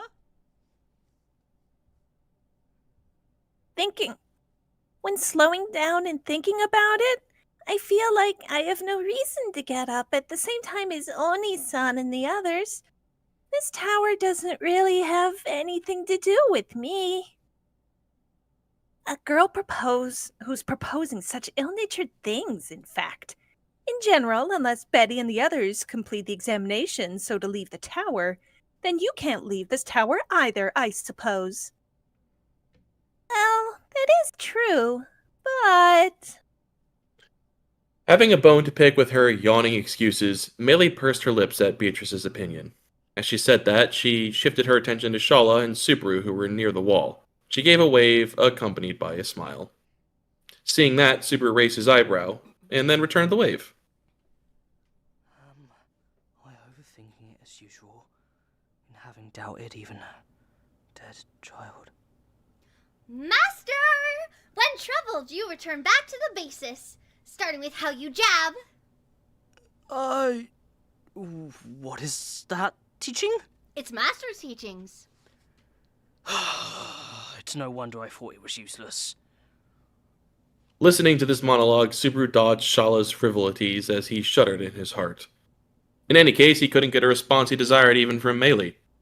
Then, the only things which remained were just 2 more people who could test whether this plan was at all fruitful. Good morning. With that, the last 2 people missing entered the room together. Echidna and Julius. Echidna, wrapped in a white fox scarf, walked in the hall with Julius beside her. They each, in turn, greet Amelia, Rom, and the others, and exchange words of good morning. Meanwhile, Julius, who had been walking behind Echidna, saw Subaru standing near the back of the room, and his face stiffened. He suddenly averted his eyes and drove Subaru out of his awareness. You. Julius's reaction was quite close to the one Subaru was seeking. And, as no one else had shown such a reaction, he had no choice but to say that it had been him to be the one to display the most blunt reaction. Shala, I have a small favor to ask of you. Subaru faintly muttered this. The remains of hatred, as if boiled with the flames of anger that would not extinguish, were present. The breakfast at the hall started and ended with the meeting regarding the explanation that Echidna was Anastasia. As he made his face into something as if he was hearing it for the first time, he looked to the surprised reactions of Amelia and the others. Subaru was impressed with the way the world had proceeded with him not having mentioned his amnesia. Thus far, Subaru had hardly comprehended his own special characteristic in Returned by Death, due to a combination of surreal feelings and a misinterpretation of facts. However, just the same as the time leaps often found in fiction, the problems which did not involve Subaru would proceed the same as usual. He understood that changes in the problems which did were born. In other words, up until last time, he had been involved in the core of their discussions due to his amnesia, the reality in which the individual called Echidna lodging in the body of the young girl called Anastasia had, by no means, been delved deeply into during their talks. Even this time around, there would be no such thing as finding the problem's solution or something that would reveal new facts. Changes were considered to occur only via Subaru's actions. If he wanted to dramatically advance the situation, Subaru would need to proactively do stuff. Therefore, Julius! I'd like to have a couple words with you. breakfast ended, and as they all tried to file out of the hall, Subaru called out to Julius that he would stop. Julius stopped in his tracks at that call, turning his head to look at Subaru. Subaru craned his neck to look up at him when facing each other, as Julius was quite tall. However, if he were to lose to that intimidating presence, Subaru would stick his chest out all the more, as he and Julius glared at each other. Perceiving his disposition, Julius spilled out a weary sigh from his thin lips and said, "What is it? Shouldn't you rest until noon, as Amelia-sama suggested?" Julius's words were something he had gotten from Amelia's proposal back at breakfast. Apparently, it seemed that Amelia had worried about unseen fatigue wearing everyone down, and had taken up the opinion that Subaru had been exhausted and slept in the library because of it. In fact, although this was not present in Subaru's memories, the party had just managed to cross the desert a few days ago. Though Subaru had failed to cross the desert in just a few steps, it would have probably been relatively difficult to fulfill that. No one disagreed with Amelia's opinion. This too could be said to be a change caused by Subaru's speech. Even trivial words could sometimes derail the day's schedule. You must take care in what he said and did. With that in mind, Subaru would confront Julius head on, and tucking his chin in response to his words, he said, I want to talk about last night. The effect of these words were immediate. Receiving Subaru's words, great and complex emotions floated in his yellow's eyes. Seeing the immediate effect his response had brought, Subaru deepened his belief in his own deduction. Come, let's change location. All right. Julius followed along with a look of resignation at Subaru's invitation, which he gave whilst jerking his chin. Just like that, Subaru led Julius and brought him to a suitable place for conversation in a room on the 4th floor. Naturally, it was a secret talk in which others could not be permitted to intrude on. Well, I wonder where I'll start from. Inside this cramped room, Subaru turned his head around and confronted Julius. There was a slight feeling of tension, but he did not want to make a mistake such as revealing that. The thought that he should, to some extent, stand emotionally superior allowed him to show his boldness. On the other hand, the way Julius looked was complex.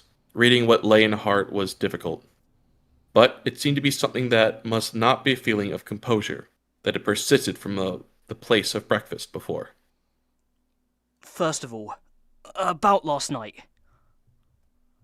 To start things off, Subaru abruptly cut to the main point in an introductory manner. Currently, he had the emotional upper hand, but his opponent had an overwhelming advantage with what he knew.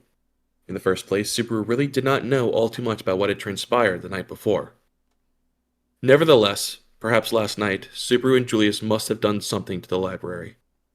As a result of that something, Subaru thought that perhaps he had lost his memories. About last night. Repeating Subaru's words, Julius closed his eyes, bordered by long eyelashes. Subaru consciously kept breathing out deep, long breaths as he stood in front of the handsome man. He mustn't be overwhelmed. At least it was that his feeling was to not lose. When it comes to that talk, we said it was a thing that ended at that place. At least, that is what I was believing. Is it different for you? Not quite. I mustn't have grasped it. Seeing Julius join in the talk, Subaru replied in turn. Julius's voice was devoid of any intonation, and so to speak, he was careful so that he did not reveal any more emotions than necessary. Of course, when it came to Subaru receiving that, he chose the option of snapping at it. Grasped it? I see. Well, that sounds just like you. In short, you are saying you want me to postpone the feelings I hold, solve the issues of your own self. Is that it? Is that not a little too selfish? That's a bit off. And that's not what we're talking about. I'm certainly not happy with it, but are you trying to look happy about it? We're both walking around with anger in our hearts, and you're saying I have to look like nothing's wrong? You think I could do that? Well then, exactly what other option is there? Julius had been quietly keeping a check on his emotions, but little by little emotions started to flow out from his voice. Even Subaru could feel Julius staring at him with a furious gaze. Subaru, of course, was still unaware of the details behind Julius's outburst.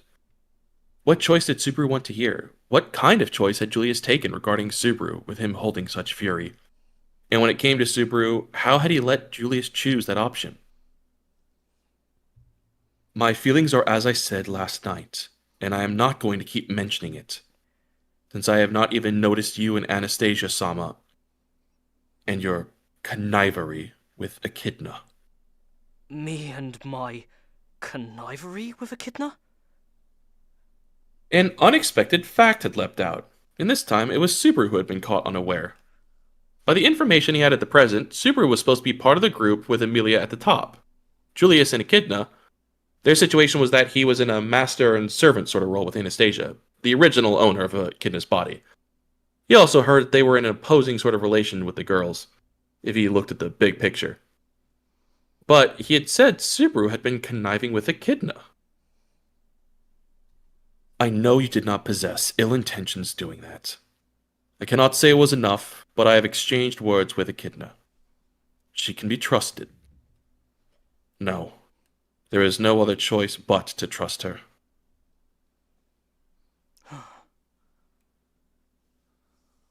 I have nothing except pursuing that possibility in order to save Anastasia-sama. Even if we get her back, and even if she does not remember me. Julius uttered these words, an awfully lonely tone of voice tinging his expression. Subaru had heard about his circumstances as well. Just like Rom's sleeping younger sister and many people from many different towns, Julius too was afflicted by this.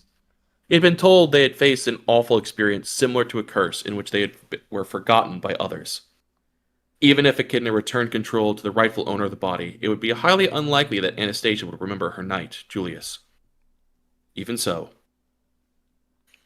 I have not changed what I have set out to do. I do not know what you wish to drag out from me, but let me tell you this, just this, beforehand. What is it? For goodness sake, Please do not make me miserable in front of you again. As soon as Subaru heard Julius's feeble voice, no words escaped him. However, in the back of his chest, there was just a feeling of discomposure. Subaru kept silent. Julius took a look at Subaru, loosening his lips so that he could let out a faint sigh. It seems apparent this will be a barren exchange from here. Saying that, Julius turned to face away from Subaru and was about to leave the room. Then, just before leaving the room, Julius stopped just once. And, whilst not turning his head, he said, You having mentioned last night's talk left me quite shocked. What ought I do if you were to speak as an apology? If I were to apologize? I wonder how I would have replied to you then. Though even that is something I don't know anymore. Julius left the room, leaving behind the echo of self-derision in that mutter. After making sure that he wasn't in sight, Subaru let out a long sigh. He suddenly felt exhausted, as if a great stone had been placed on his back. He was sweating copiously. He felt like he had become a vehemently detestable person.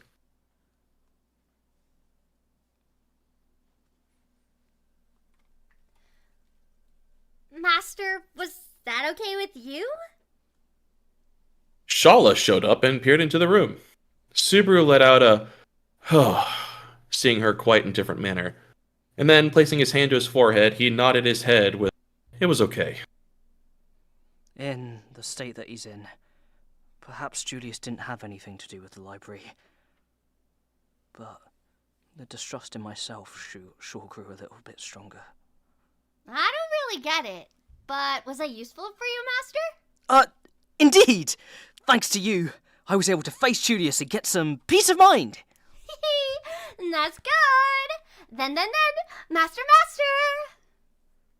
Shala was delighted, making her body squirm, her cheeks blush and red. She was making her way towards Subaru, and then she nervously stretched her hands out. I want a really tight hug as a reward. No way! Huh? How mean! Master, did you say you listened to what I'd say if I didn't deviate from the reward? Cheeto! That wish goes far beyond my pure and innocent heart. Subaru bluntly rejected Shala's excessive hopes and dreams for a close skin-to-skin contact.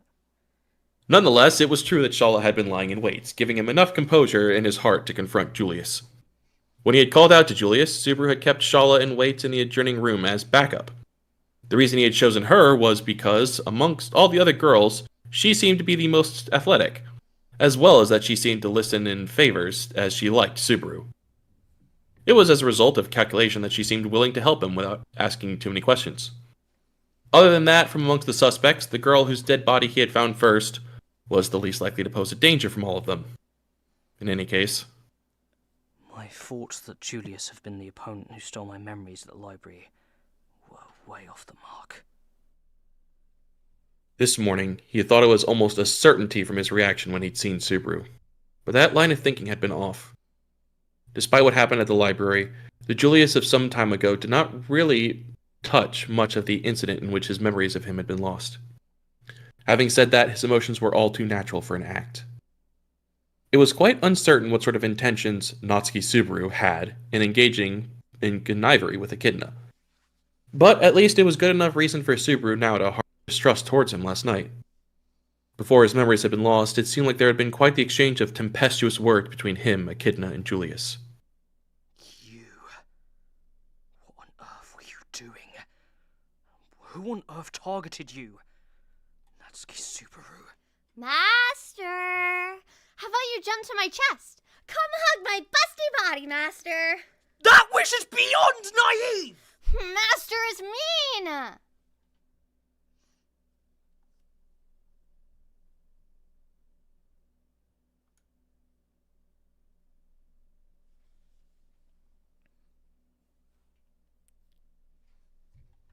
Oh no, Connor, did you die? Whoops, I was sneezing. Thank you. Oh, bless you. Speaking of things he had no clue about, Subaru also had no clue why Shala showered him with such deep affection. Why did she dearly love Subaru to this extent? It appeared that Amelia and everyone else around her also had no clue why she did. It was said it was something to make convenient use of, but was it really like that? His connivery with Echidna, the blurriness of last night's deed, and in the first place, his relationship with the girls. As far as he was concerned, right. The being Subaru least knew of was Natsuki Subaru, including those relationships he couldn't discuss. What kind of ulterior motive were these girls and those others involved in? Was Natsuki Subaru even truly associated with them? Crap. My thoughts have come to a dead end. Let's go where Patricia is for a bit? For the time being, he wanted to go to a place where he could settle down and think. When thinking that, the first thing that came to the current Subaru's mind was his greatest ally. Most certainly, that jet black ground dragon. There was no choice but to put his faith in the one who had staked his life protecting him, regardless of whether he had memories or not. That ground dragon? That ground dragon really isn't my cup of tea since it keeps glaring at me. You! Insults against Patricia are unforgivable! Even if this world becomes a world in which anyone's insults were permissible, I won't forgive any insults at Patricia. Master, how whipped does that dragon have you? Shala raised her voice into something like a shriek, but Subaru took absolutely no notice of it. In any case, it was because he now wanted to be lost in his thoughts in peace by Patricia's side. At any rate, their original aim, the tower's capture, would begin straight after lunch. Since he had concealed his amnesia, there would be no way of stopping it. That's why we're parting here as well. See you in a bit. You were colluding even for the reward? But even so, I can't bear it. I'm a woman for Master's convenience. That's the meaning of my life. Huh? As he tried to leave the room, Shala spoke this out and gave him a cold goodbye. Receiving her words, Subaru held his breath. While still keeping his back turned away from her, Subaru hung his head down and closed his eyes. Where Natsuki Subaru is the worth in going that far? Master? Damn it! Unable to bear the irritation welling up in him, Subaru roughly scratched his head and turned around so he was facing Shala, who was inclining her head. And then, walking towards the immobile girl, he stretched out both of his hands and with all of his might, he embraced her slender body. You shouldn't think of yourself as just a woman for convenience, or anything like that. That was my bad. Subaru was going to end up becoming the same as Natsuki Subaru, were he to just make one-sided use of her. Shala's breath hitched and her body stiffened at Subaru's behavior, and having refused to become like so. Shala was tall, approximately the same height as Subaru. But even so, her body, which he had embraced, was slender, supple, and soft. There was quite the difference between her body and that of his own. Master? You helped me out by being there. That is all. Around 30 seconds had passed while hugging Shala. Subaru slowly let go of her body. In all honesty, he felt awkward, but his sense of achievement was stronger. If he were to become a guy who just handed out gifts like that, if he were to become the same as Natsuki Subaru.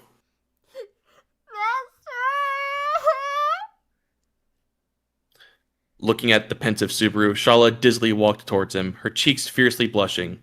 Her eyes were wet with tears, her breathing was somewhat feverish, and she was gazing at Subaru's lips. Master, you finally show me some love. Beyond naive! Pushing her face away with her palm, Subaru snapped Shala back to reality. Whether or not I reward you, you get carried away. What a difficult character. Subaru had somehow managed to calm down the aroused Shala and extracted himself out of the situation inside. Eventually, Shala had left, still in a dreamy state of mind with the words, It's the mark of a good woman to see when it's time to leave as well. Hiketsu ga ona ni suru. In all honesty, even though he had no clue what the meaning of this was, meddling into it would be all too bothersome. Since sometimes there are things that you need not know in the world. In any case, contrary to such a careless act, Subaru's situation was not looking great. At the very least, he had expected what had happened in the library to come to light if he pecked at Julius. But as now it had missed its mark, he had once again returned to square one. Or, as he had first posited, were the others not at all involved in Subaru's missing memories? Though it had been only Rom's facial expression he hadn't been able to check. She looked like she was in tears, but I don't know anymore if they were just crocodile tears.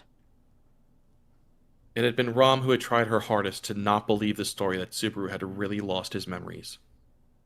Of course, there was still the possibility that she had been acting. It was a possibility that she had not been able to recognize some sort of participation happening, but there were no limits to these sort of suggestions. If he did not place his trust in something, then it was certainly a fact that he could not even start to doubt something. As far as Subaru is concerned, that basis was... That means Patrichet, now. After asserting that, he was shocked at himself for being the conclusion of a person who fell into a pitfall of bearing complete mistrust for everyone around him. But, in fact, it was true that the side of him was quite prominent. His complete mistrust for everyone was indescribable, tantamount to being deeply ingrained. And it was not just towards others, but now, he could also not believe in himself. Still, it might be more of a blessing if I go spend time in a paradise in which just Patrichet and the ground dragons are. I heard that. Oh, whoa! At the very moment in which he had been voicing these thoughts out loud, a young girl nimbly rushed out from the corner of the aisleway. The little girl was Meili, her blue braid swinging about as she stifled a giggle. Subaru wearily dropped the shoulders at the figure of the young girl who had heard dull thoughts voiced out loud. It's just something like a joke or nonsense. Surely you didn't get that. Sure. But I particularly intend to laugh at them, even if they're Oni-sen's true feelings, you know? Because if there's a place where you can just live with some bad animal chans, I think it's somewhere I wouldn't mind living in. Huh? Whilst hearing Subaru fumbly excuses, Meili held her skirt by the hem in a gesture which Subaru could not tell whether it was meant to be elegant or wild. Even if he had gotten an answer from that, he really didn't know what sort of reply to give. However, she did not seem to be pleased by that reply. Gave a vague answer. Since a person took the trouble to diligently give a speech, I think that not listening to it properly is the mark of a naughty child. That's not much of an apology. You're alone? You aren't with Beatrice? Why would I be with Beatrice-chan? But I think that is a question I'd rather ask of you, Oni-san. He had thought that girls of a similar age would be hanging out together, yet it seemed that that was not the case. Certainly the times in which Beatrice had acted together with Amelia were many. That was why he had treated his misgivings for the two of them as a set. He was unable to think of them separately. Well, still, that's fine. Though, just so you know, I don't have time to play with you. I'm sorry, but look elsewhere if you want to speak to someone. Shoulders back there, for example. To naked One-san, but right now I have stuff to do with Oni-san. With me? Though Subaru did not want to be disturbed during the time he had set to plunge into the unavoidable brooding, in his secret date with Patrichet, he could not help widen his eyes at Meili's unexpected introduction. Thinking about it, the little girl was quite similar to Shala, in that she was easy to talk to compared to Amelia and the others. Even in her last moments in the last loop, her corpse had been not left in a state mutilated to the point of being too painful to look at. Since she had looked as if she had died in her sleep, even when he was directly opposite to her, The shocking images would not overlap with her. His heartbeat had calmed as well. What is it? Is it quick? Take particularly long. Subaru felt an overwhelming sense of security. He lent out an ear to listen to Meilei's story. And then, seeing Subaru adjust his posture to indicate he was willing to listen, Meili placed a finger to her lips and licked the fingertip with her tongue. This somewhat alluring gesture did not fit her childish appearance. Subaru frowned at it. Just seriously, should I take what we talked about last night? This was what the little girl said to Subaru, whilst still smiling sweetly. Huh? Suddenly, Subaru was set free from the strange stoppage in his consciousness and grasped at his own neck. There was something in his throat like a feeling of acridity and breathlessness. He launched into a coughing fit.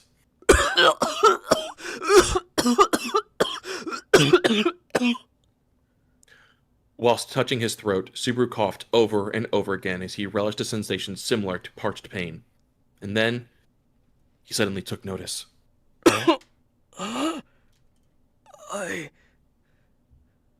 What was it that he had been doing? Just before, he had for sure talked to Julius. Then there had been that farce with Shala, and after that he tried to go where Patricia was, and finally he had met Meili halfway there. Oh! Ow! Subaru had been rubbing his arm as he was immersed in thought. He clicked his tongue in sharp pain.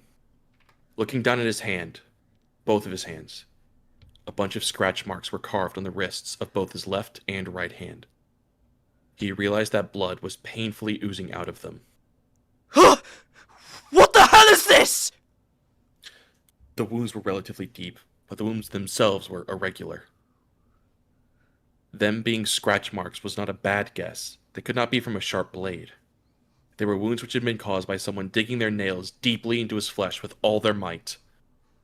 Where on earth had he gotten these wounds from? Huh?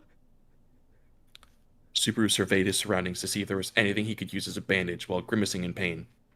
And then, he noticed that he was in a stone room, similar to many others on the 4th floor. And then he finally noticed it. White feet were strewn on the floor. The feet were unmoving. The strength in them fizzled out. He slowly shifted his gaze up from their feet. There was a skirt, the upper part of a body, and then... What? And then... What? And then, right there, the figure of a little girl who did not even twitch collapsed in front of him. Meili collapsed in front of Subaru's eyes, her breathing non-existent. Ta-da! Chapter 43! Woohoo! That And the was- child is dead. Bye, Meili. And a dead Meili. Rip. Sorry, Harry. Long, sucker. Fuck. I can't wait to be out of this. Alright, Meili, go ahead. No. Ah, I'm in now. What do you mean? This is peak zero! Yay. Everyone is dead. Tailed All my friends are dead. out the end. Me when I have the Moon Knight freak out that causes someone in front of me to die instantly. It's gonna So not only does Subaru have amnesia, he's starting to black out right. Yeah. And just kill. and just kill, yeah. Okay, never mind. I was gonna offer to help you with Meili for the next chapter, but she just makes noises, well, so she- you're fine. Yeah, she dead now, so we're good. We're good. Yeah. She gone. She I was gone, kind gone. of confused when you added her to the roll call for chapter 44 because I was like, huh, isn't she fucking dead? Well, there's like a little line where she like makes like a twitch sound, I guess. Oh, well. So you'll be fine for that. Ah.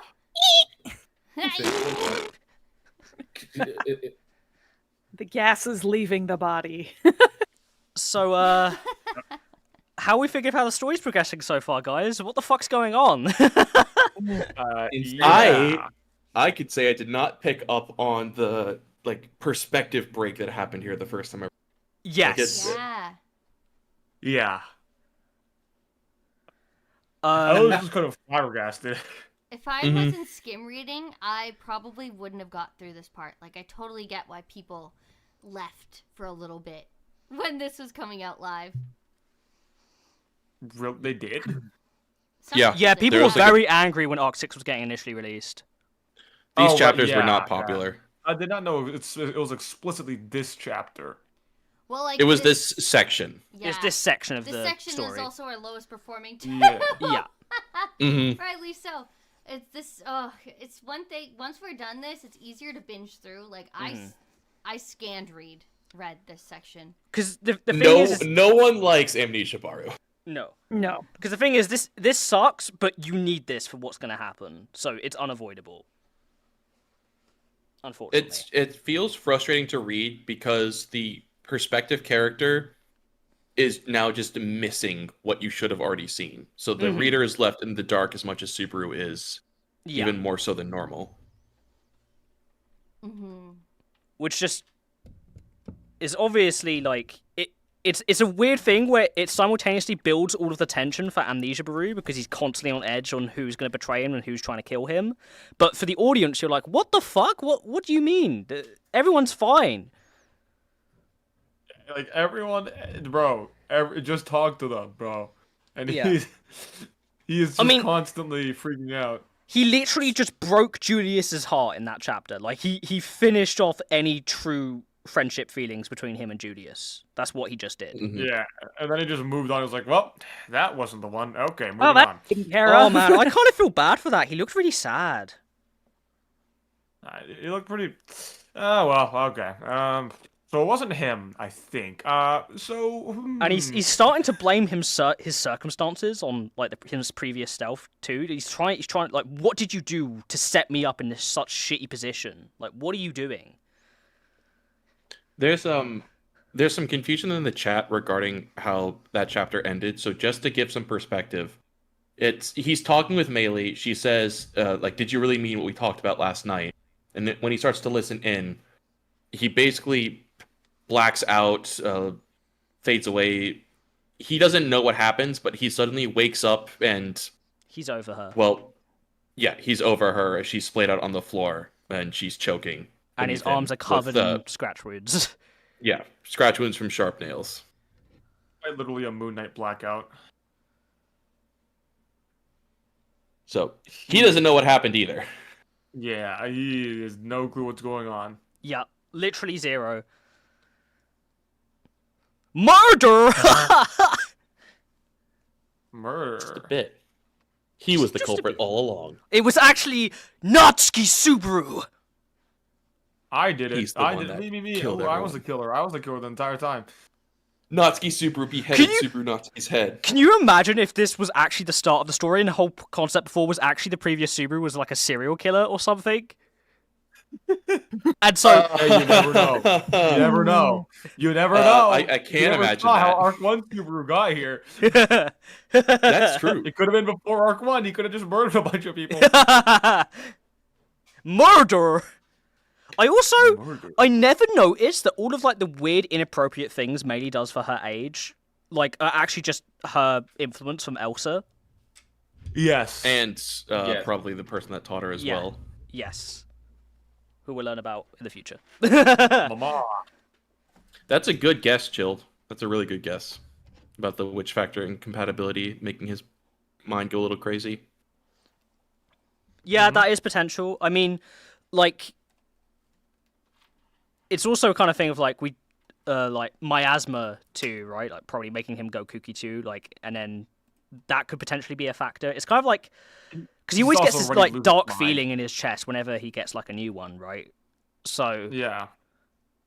I wonder if he starts to collect more, how is that going to go even worse? Like, what's going to happen? You know? Mm-hmm. Right. We ready to hear some context in this next chapter? Yeah. Nah, we don't do content. We're not. Oh damn, this is Context short. gross. Who does that? Holy shit. Yeah, the next chapter is not as long. It's like 10 pages. I got it. Yeah. Sorry, the I'm on it. I tried real hard with that segue. I just came back from peeing. You got this. This is a narrator No worries. Subaru heavy chapter. Again. Woo! Woohoo! All right, you ready, Wolf? Let's fucking do this, Coyote! Go! I'm doing this All again. Take two. Run it back.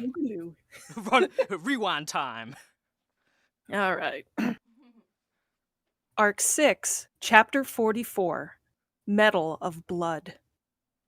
Within the stone room, Suber was gazing down at his hands in shock at seeing the small girl who lay limp just beneath his eyes.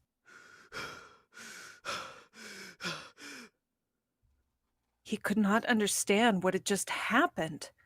His wrists were wounded, his throat felt acrid, and his heart was racing. However, those things did not seem to be linked with his memory.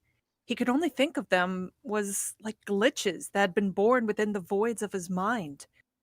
Apart from the physical evidence that remained, any traces of anyone had vanished. Only one thing was certain. Only one thing. The light within the eye of the little girl that lay in front of him had been extinguished. It's still too early to give up. His breathing chaotic, Subaru shook his head and rushed over towards the girl who was lying face up. His feet, with each step he took, were heavy, and his movements were sluggish, as if the soles of his shoes were glued to the floor. Somehow, he managed to peel his shoes off the floor and stoop down beside the girl, Maylee. Maylee lay there motionless, her pale arms in spread-eagled fashion, her mouth half open. She had an expression that seemed like one of shock frozen on her face, and her lightless eyes seemed to be out of focus. The girl had always given off a hard-to-figure-out impression. However, her figure now only made that impression stronger. Maylee? Oi! Maylee! He called out to her, but there was no reaction. Since his appeal had not roused her, Subaru shook her shoulders and tried to slap her cheek lightly in the hopes of seeing a response. But yet again, there was no response from her. Her eyelids, which remained open, did not even blink.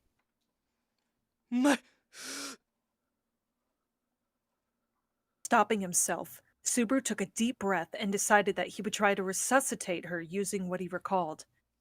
Putting his hands on her chest, he remembered learning how to administer emergency chest compressions. He remembered that the heart's position was about 2 fingers' length down from the top of the stomach and such. With this in mind, he started to push his palms down on her chest.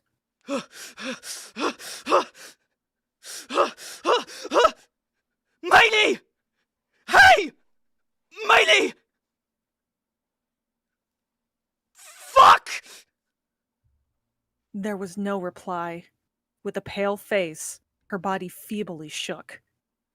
Cursing the situation he was in, Subaru brought her head up and secured her airway in preparation for giving her mouth-to-mouth resuscitation. The process of cardiopulmonary resuscitation included administering both chest compressions and artificial breathing. What's next? There's something else! What is it? What is it? Fuck! Fuck! Fuck! Fuck! Fuck! Desperately clawing at his memory, Subaru searched for anything else that he could do. However, he had obtained this smattering of knowledge from watching television. In the end, it was only half complete.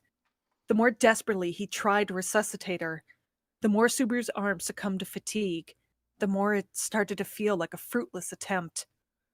Simply, in the end, he was repeating the actions of chest compressions, followed by mouth-to-mouth, over and over again. He could not feel any trace of a heartbeat against his palms whilst he pressed down on her chest. He could not get any response from the girl's body, even when he was breathing air into her lungs. Continuing to administer CPR to the limit of his strength, he... Damn it! Breathing in exhaustion and sweating profusely from his forehead, Subaru fell back towards the ground.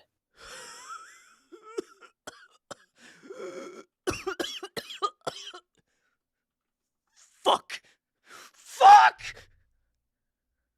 Clutching his fringe in frustration, Subaru could only swear.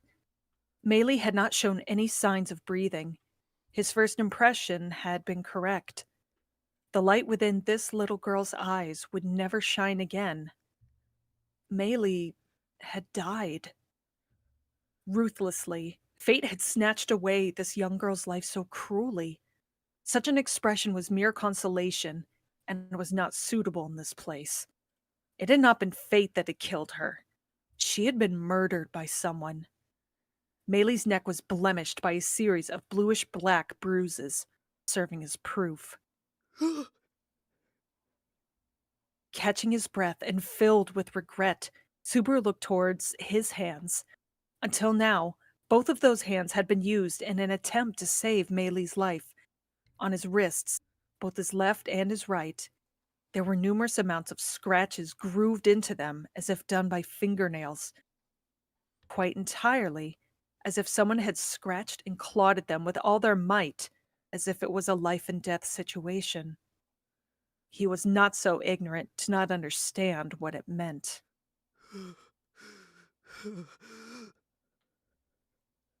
Subaru got up and fixed Meili's disheveled appearance. He adjusted her disorderly clothing, crossed her arms across her chest, and closed her eyelids. And, while he paid his respects to her corpse, he gently placed his hand against her thin neck. Sensing a bad feeling about it, he traced his fingers against the bluish-black hues left on Meili's neck. A perfect match. His parched muttering came without any strength or surprise, and it only reaffirmed this fact. The bruises left on Meili's neck looked like they had been caused by fingers, and to the untrained eye, the shapes of those fingers matched exactly with Subaru's own. No longer would he doubt the facts here. Meili had been strangled to death, and the culprit was no other than...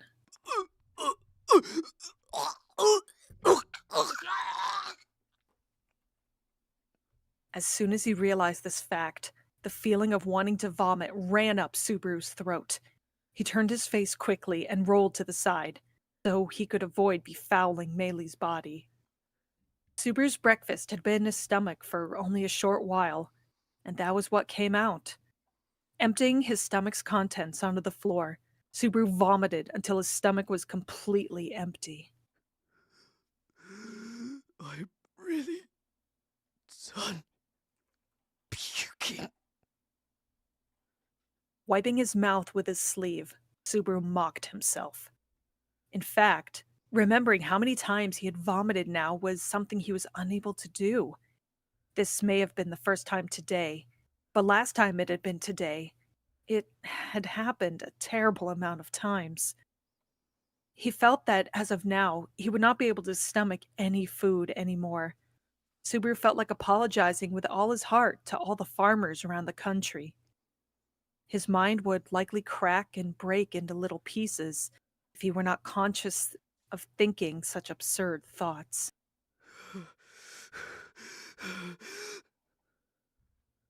Circumstantial evidence presented matched too well.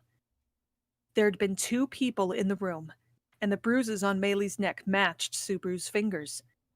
Subaru was not optimistic enough to believe that he could escape the blame in this situation.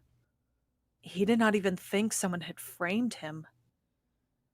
The addition of another person's hands was not required to create this situation.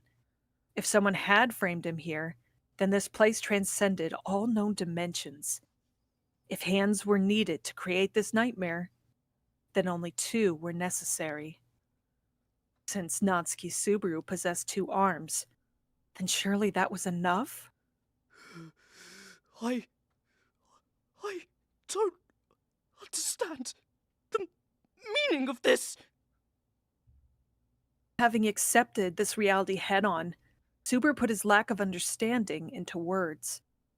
Inexplicable, baffling, incomplete. Regardless of the term used to describe this scene, it would be impossible to reproduce it. He could only conclude that the crime had been perpetrated by Natsuki Subaru. However, Subaru did not hold such a memory within himself. What happened? What happened? Remember, remember, remember, remember! He stood up and walked around the room, trying to wrench open his memories. He had died, then woken up and met with Amelia, Beatrice, and Patricia. He had hidden the fact that he had lost his memories of them, and then eaten breakfast. He had tried to interrogate Julius while Shala secretly kept an eye on them, before then hugging her.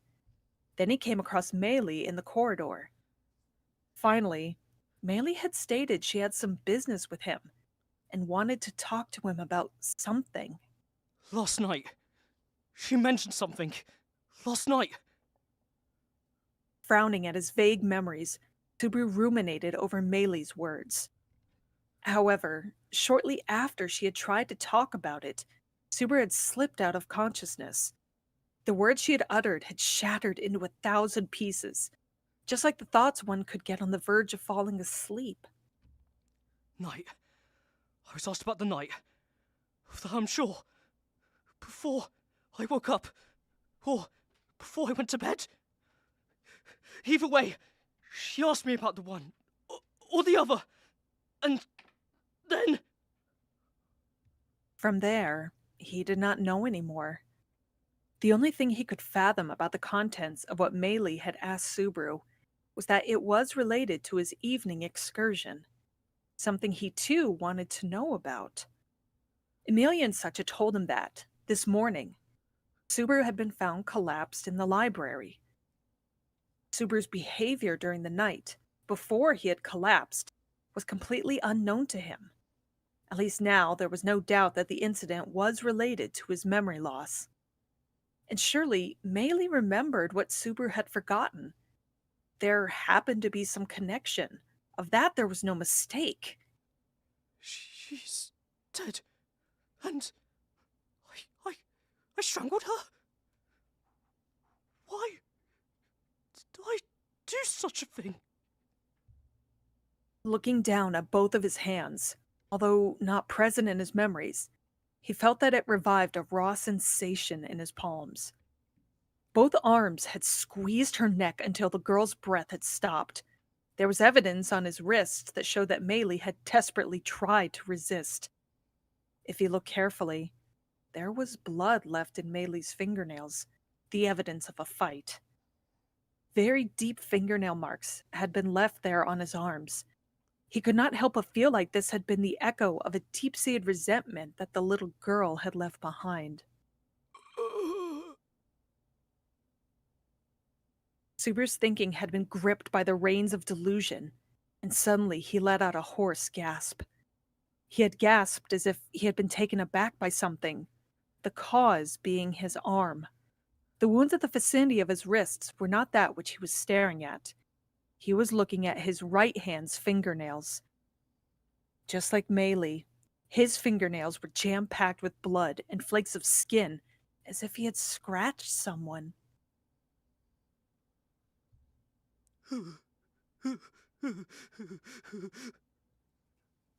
With these baffling bloodstains in mind, Subaru turned to face Meili's corpse again.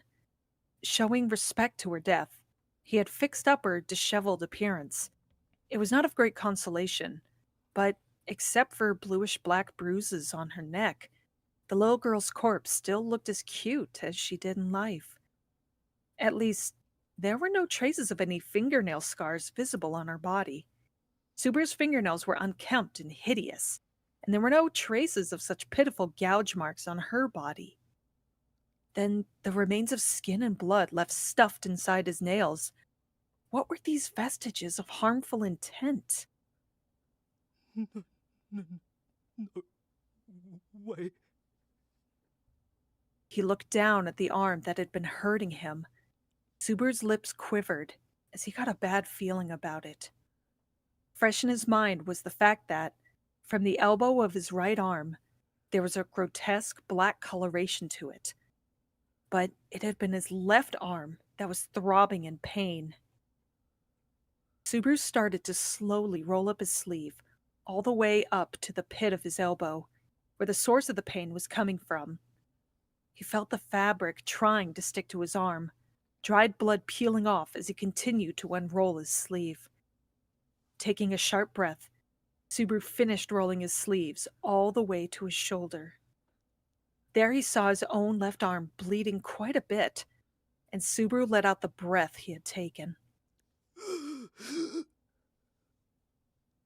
He scraped away the dark red blood that was dirtying his arm with his fingers, and gazed at the wound that had been bringing him this pain.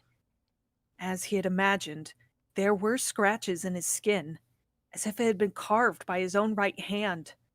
From the inside of his elbow, all the way to his upper arm, there was a wound that had been painfully carved into it.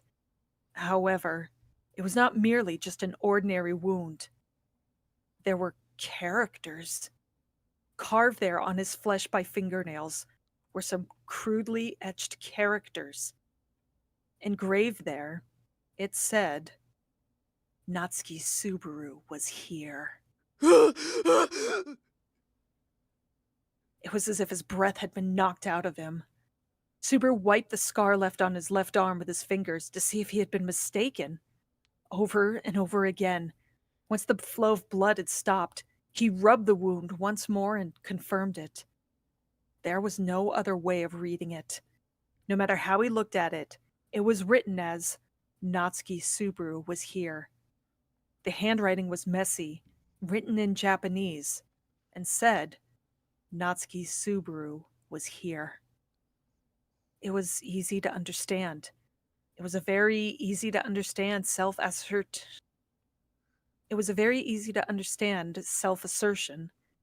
It was like when the criminal left evidence at the scene of the crime as proof of his own crime.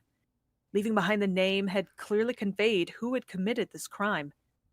How kind of him. What ambition. Oh, how he must have craved being in the limelight. You. What is it with you?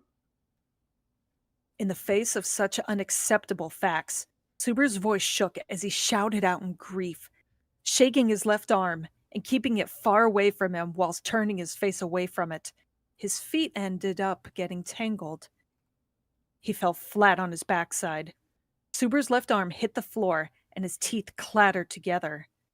Many, many times he banged his arm on the floor over and over again. He bit his lip as the pain in his bone resounded. Blood began to pool out of his mouth. But even so, the reality of the situation would not change. The wounds on his arms would not disappear. This wasn't there! There was no such wound here! Shaking his head in refusal, Subaru cried out his appeal that his wound was something that had happened after the loss of his consciousness, in the room where there only the motionless Meili lay. The wound on his left arm had been newly created. He had never noticed it before. Someone had strangled Meili and had scratched him as well. No, that was not it.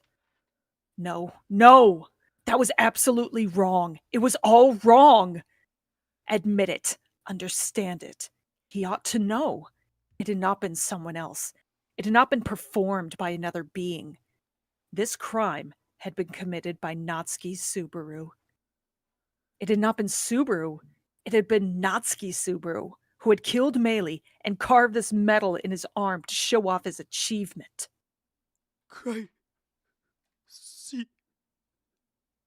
Insane. Crazy. It seemed he was going insane. Was Natsuki Subaru the name of a monster that he just could not comprehend?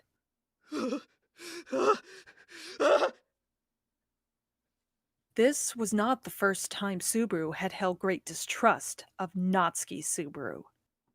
Natsuki Subaru would obviously repeat nonsensical actions, starting with the unusual behavior from the previous night, which was yet to be answered.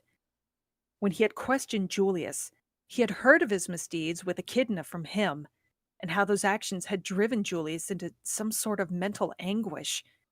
The Subaru that came back from the convenience store and the Natsuki Subaru here no longer resembled the same person, as if it was a counterfeit version of him. Subaru was seriously convinced that his body possessed a completely different being inside it. But that's not right. Although it annoyed him to, if he paid close attention to the scar engraved on his left arm, he would not be able to deny his suspicion. His name had been engraved on his arm. Of course, it was quite different from how he would write it using a pen or a brush. However, there was a certain peculiarity within how the letters were written. Specifically, there was a certain habit that Subaru had when doing calligraphy. Unless one were to deliberately copy them, it would be practically impossible for someone else to have coincidentally written it like this. In other words, it was unmistakable that Subaru's handwriting and Natsuki Subaru's handwriting had the same origin. As soon as he had noticed that, the facts became clear. That was... When I lost my consciousness, did Natsuki Subaru return? And then that Natsuki Subaru had some form of argument with Meili and ended up killing her. He had then left that fact behind in his arm and then gotten back to hiding in the confines of his consciousness? Just that, he truly did not understand. Why are you using my body when you have your... why? My... No! What on earth am I? What are you planning to do? Who the hell are you? Clutching his face, Subaru's voice trembled as he muttered this. In this different world in which he had no allies, in this different world in which he could not tell who the enemy was, in this different world where he could not discern between friend and foe. In the end, Subaru had removed even himself from the frame of innocence.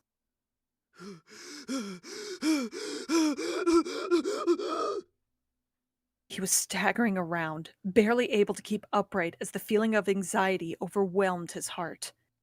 Subaru attempted to take long, deep breaths to ward off this overpowering feeling. He could not remain calm. His mind was in complete disarray. But as it was currently, he wished not to be brandished about by whatever will Natsuki Subaru possessed without knowing about them. And so... Who are you? Whilst muttering words of hatred at the impossibility reflected in his arm, Subaru placed his left index finger against his right arm. He placed it right against the grotesque-looking skin and began etching that on his arm. Droplets of red blood were oozing from his black skin. He thought it ironic that the blood flowing from his black skin was red. Yay! That's the end. Oh, fuck. Woo! Good work, everybody. Patch, patch, patch. Huzzah. That was brutal. So good. Fantastic voice acting, everybody. That was excellent. Unfortunately, so excellent it hurts. Yes. Wheeze in pain. Yes. Natsuki Subaru is here might be one of the most haunting lines in the whole arc. Yeah, Mhm. genuinely. It's a quote that I have never forgotten. Like, it just lives in my brain rent-free.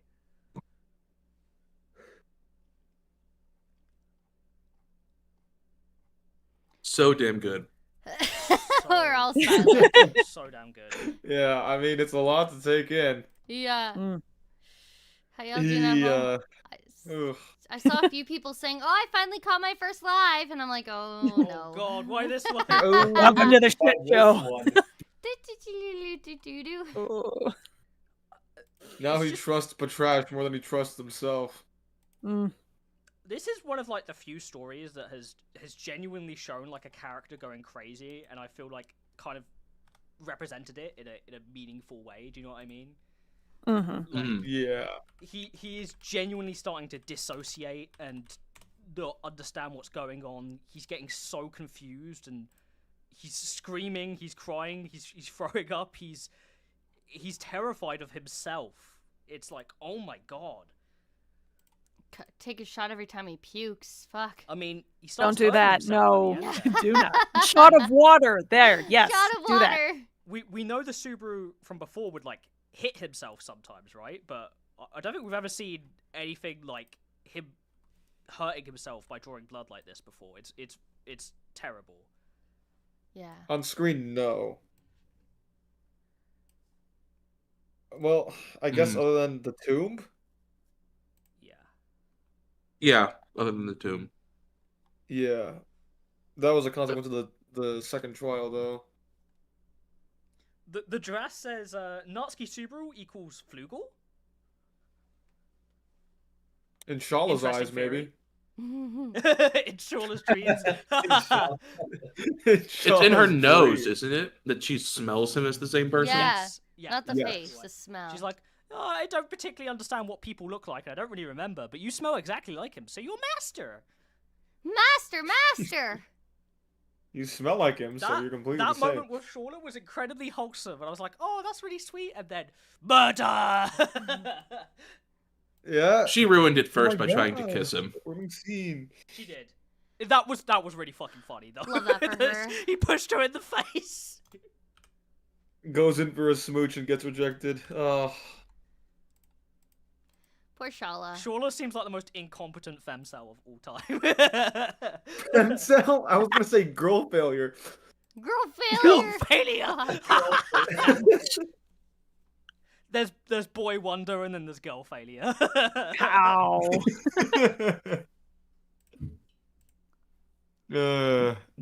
Poor Shala. So close. Poor She Meili. she just gets a bit too eager. Yeah, well, poor Meili too, huh? Child is dead and gone. Yeah. Well, I mean, the moment Julius said maybe you should have apologized, it was locked It in was stone that he was going to have to reloop. It's cooked. Yep. Like, here's what you should do next time. Well, But he's the resetting question again, becomes, and that's what just is going to it. be the right loop? Like, how do we get out of this? Yeah, when this are we ever literal gonna break out of the fucking deadlock here? death spiral of loops. It's just a carnival of suffering at this point. Yeah. Like, Yeah. how do you make the right call? How do you get to the right place, you know?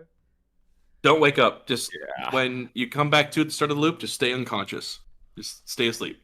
Just Yeah, 'cause lay you there. just roll this. Stay asleep, hope for the best.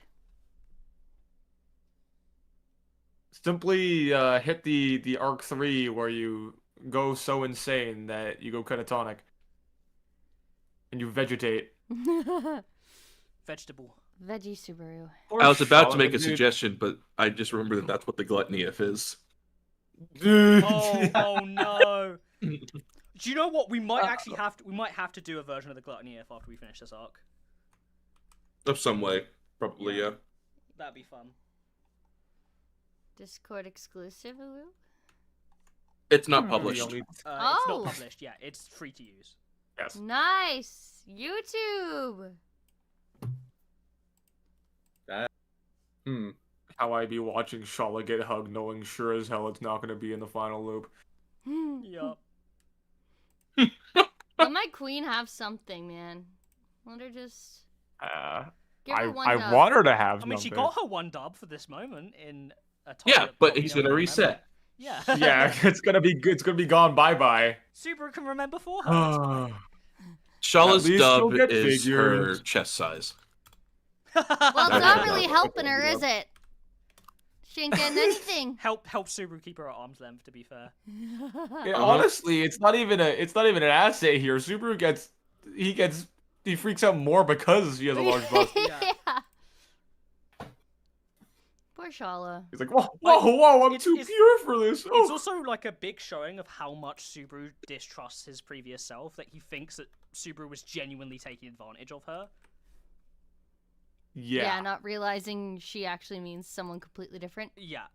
So to him, he's thinking, oh my god, my previous self was like abusing this girl. Jesus Christ, that doesn't paint a good picture, does it? No. He was fucking manipulating her behind everyone's back. What the hell? I'm not gonna treat her this way. I'm going crazy, but I think I'm an okay guy. No, So I'm it not. is nice seeing Subaru stop her and being like, "You don't deserve that. You don't have to be this." By the way, it's a genuine showing through of no matter how much fucked up shit is going on in Subaru's brain, he is like a genuine, compassionate person. mm-hmm. It is. What do you mean? He just though, murdered the amount of Melee. time. Worth it. He didn't know. Like it seemed like he was someone else was piloting him, so it's almost like he's got that split personality going on or something, you know? Fun, spicy. It Fun, is interesting the spicy. amount of times in the previous chapters where he is actually going insane. Where like his internal monologue will be like, "If I do this, I'm gonna go crazy. If this happens, I'm gonna go crazy." Bro, you're already going crazy. Yeah. Like, he's slippery slope. And then Indeed. there's Subaru having a panic attack over Meilei's body, and just hoping no one walks into the room and looks for them. He's Honestly, got valid lucky crash that no one out. did. Valid crash. I mean, crash out. he just found Melee dead, man. and he's the main culprit. So I mean, Valid. And there was nothing he could say that could save him. Potentially, is the issue, right? Like Help! if- The little girl assassin tried to kill me, and I defended myself. Oh yeah, maybe. I don't think. Wait, does he even know about that though? But like that's incredibly out of character. Yeah. Okay, Like- well, we'll change it. Everyone walks in and they say, "Oh no, did Melee try?" Yes. That is exactly what happened. Thank you, Echidna. I mean, like, Subaru was the one advocating the entire time for Melee to be, alive and not be murdered, even though she was an assassin. So, like, if they come in and Melee's just dead on the ground and he's like, yeah, like he raises his arms, it's like tons of scratch marks. So she was fighting back, and I was like choking her. She's dead now. And then I kept choking her. It's even sadder that Pillow sleep Subaru, like, genuinely tries to resuscitate her and keep her alive. Like, he's just so desperate to save her. I think in part, not only because he doesn't want her to die deep down, but also I think the main thing is that he doesn't want to be responsible for her death. That's, like, in the back of his brain. It's really unfortunate that her method of death is one that if you know how to do CPR, will fix it. Mm-hmm. Mm-hmm. It's just he was panicking too hard to remember. Yeah, he just sucks. Yeah. Yeah. Yep.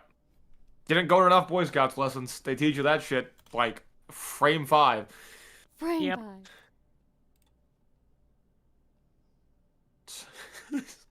Subaru, come on, Subaru, you didn't know CPR. What the fuck? You should have known this. You should have been able to execute it perfectly in the moment. I'm upset with you, Subaru. I think it's just a call of action for everyone to just, if you can, learn CPR. Learn CPR. In your Yes. time if you can. It is genuinely life-saving. Good life skill. Guys, learn CPR, because if you ever end up, Like completely Subaru. tweaking out and strangling someone, you need to be able to get them back alive. Mm-hmm. This is a sponsored message from Studio Reverie. This is sponsored by Studio Reverie. Have you ever been choked? No, wait, what? What? What ad is this? Jack of Trades says fell asleep. You looks like already a know you're Mr. going to Big. jail, but don't want the more serious charge of murder? Go for assault and learn CPR to undo your terrible crimes. Then Remember, you can argue, attempted murder is only half the sentence of regular murder. For some reason. you can argue, well, I did kill them and try to kill them, but I'm also the only reason they're alive now. Just mulligan the murder. What is the logic Mhm. behind attempted murder being a lower sentence than actual murder? The only difference is it didn't succeed. It doesn't matter. It was still an attempt.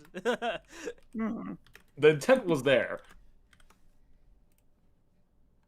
Because any lawyer worth his salt can argue that it was only attempted because he couldn't go through with it, so he's not as much of a danger as a real murderer would be. Yeah, that's fair.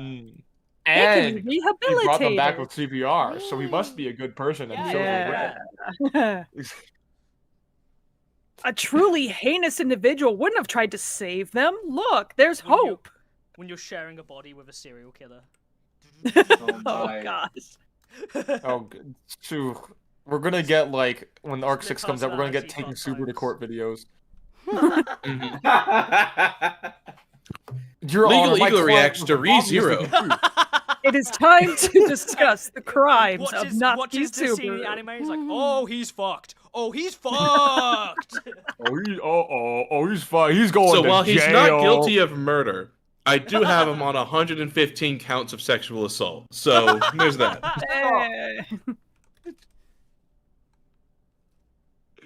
It's like Maybe he's just like, I don't another think even one. I could that would defend be an that. issue. Fuck. Your Honor, my client is clearly suffering from a mental disability. So he is at no fault of his own actions. Just look at him. Just look at him, and then you see him vomiting every 5 seconds. Yeah. Bro has so many commitment issues. He can't even commit to keeping down food. He can't commit to murder. He can't commit to relationships. You locked in. You locked in, Terry, on what's going on up there. It's Great. commitment issues at the core of it. Yeah. Subaru has so many problems, and these may have exacerbated them just a little bit. This is what Yeah, happens with unrestrained FOMO. Yeah, this is guys. This is what happens if you don't go to therapy. Yes. And then you get summoned to another world and get put through some shit. But like, you know, Or this if is you like that forget was all the thing therapy before. you've gotten. Mm-hmm. Yeah, now I think about it, most of the time, people who get isekai don't really have very good mental health. Yes. Nah. Maybe because they're a reflection of the authors. Or the audience that they're trying to get to read the story. Curious. Look, mentally unstable protagonists make for better protagonists. More conflict. Good. More conflict. Yes.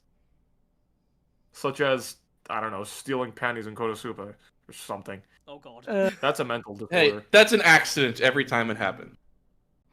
Well, Well, quote unquote. in court, maybe. In court. If they yes. just valued them less than the money in their pocket, then he would steal the money in their pocket instead. Yeah. That's fucked up. It is. So are we. We're 3 hours in. It's a Yeah, fucked up I think argument, it's bro. time to put Al back in the basement and say to everyone that it's time to have a Yes! wonderful Saturday evening or day or morning, wherever you are, and let Wolf Happy fly off into the existence. distance. You're gonna take off like the Lorax? No, I'm gonna jump off the balcony. Okay. Okay.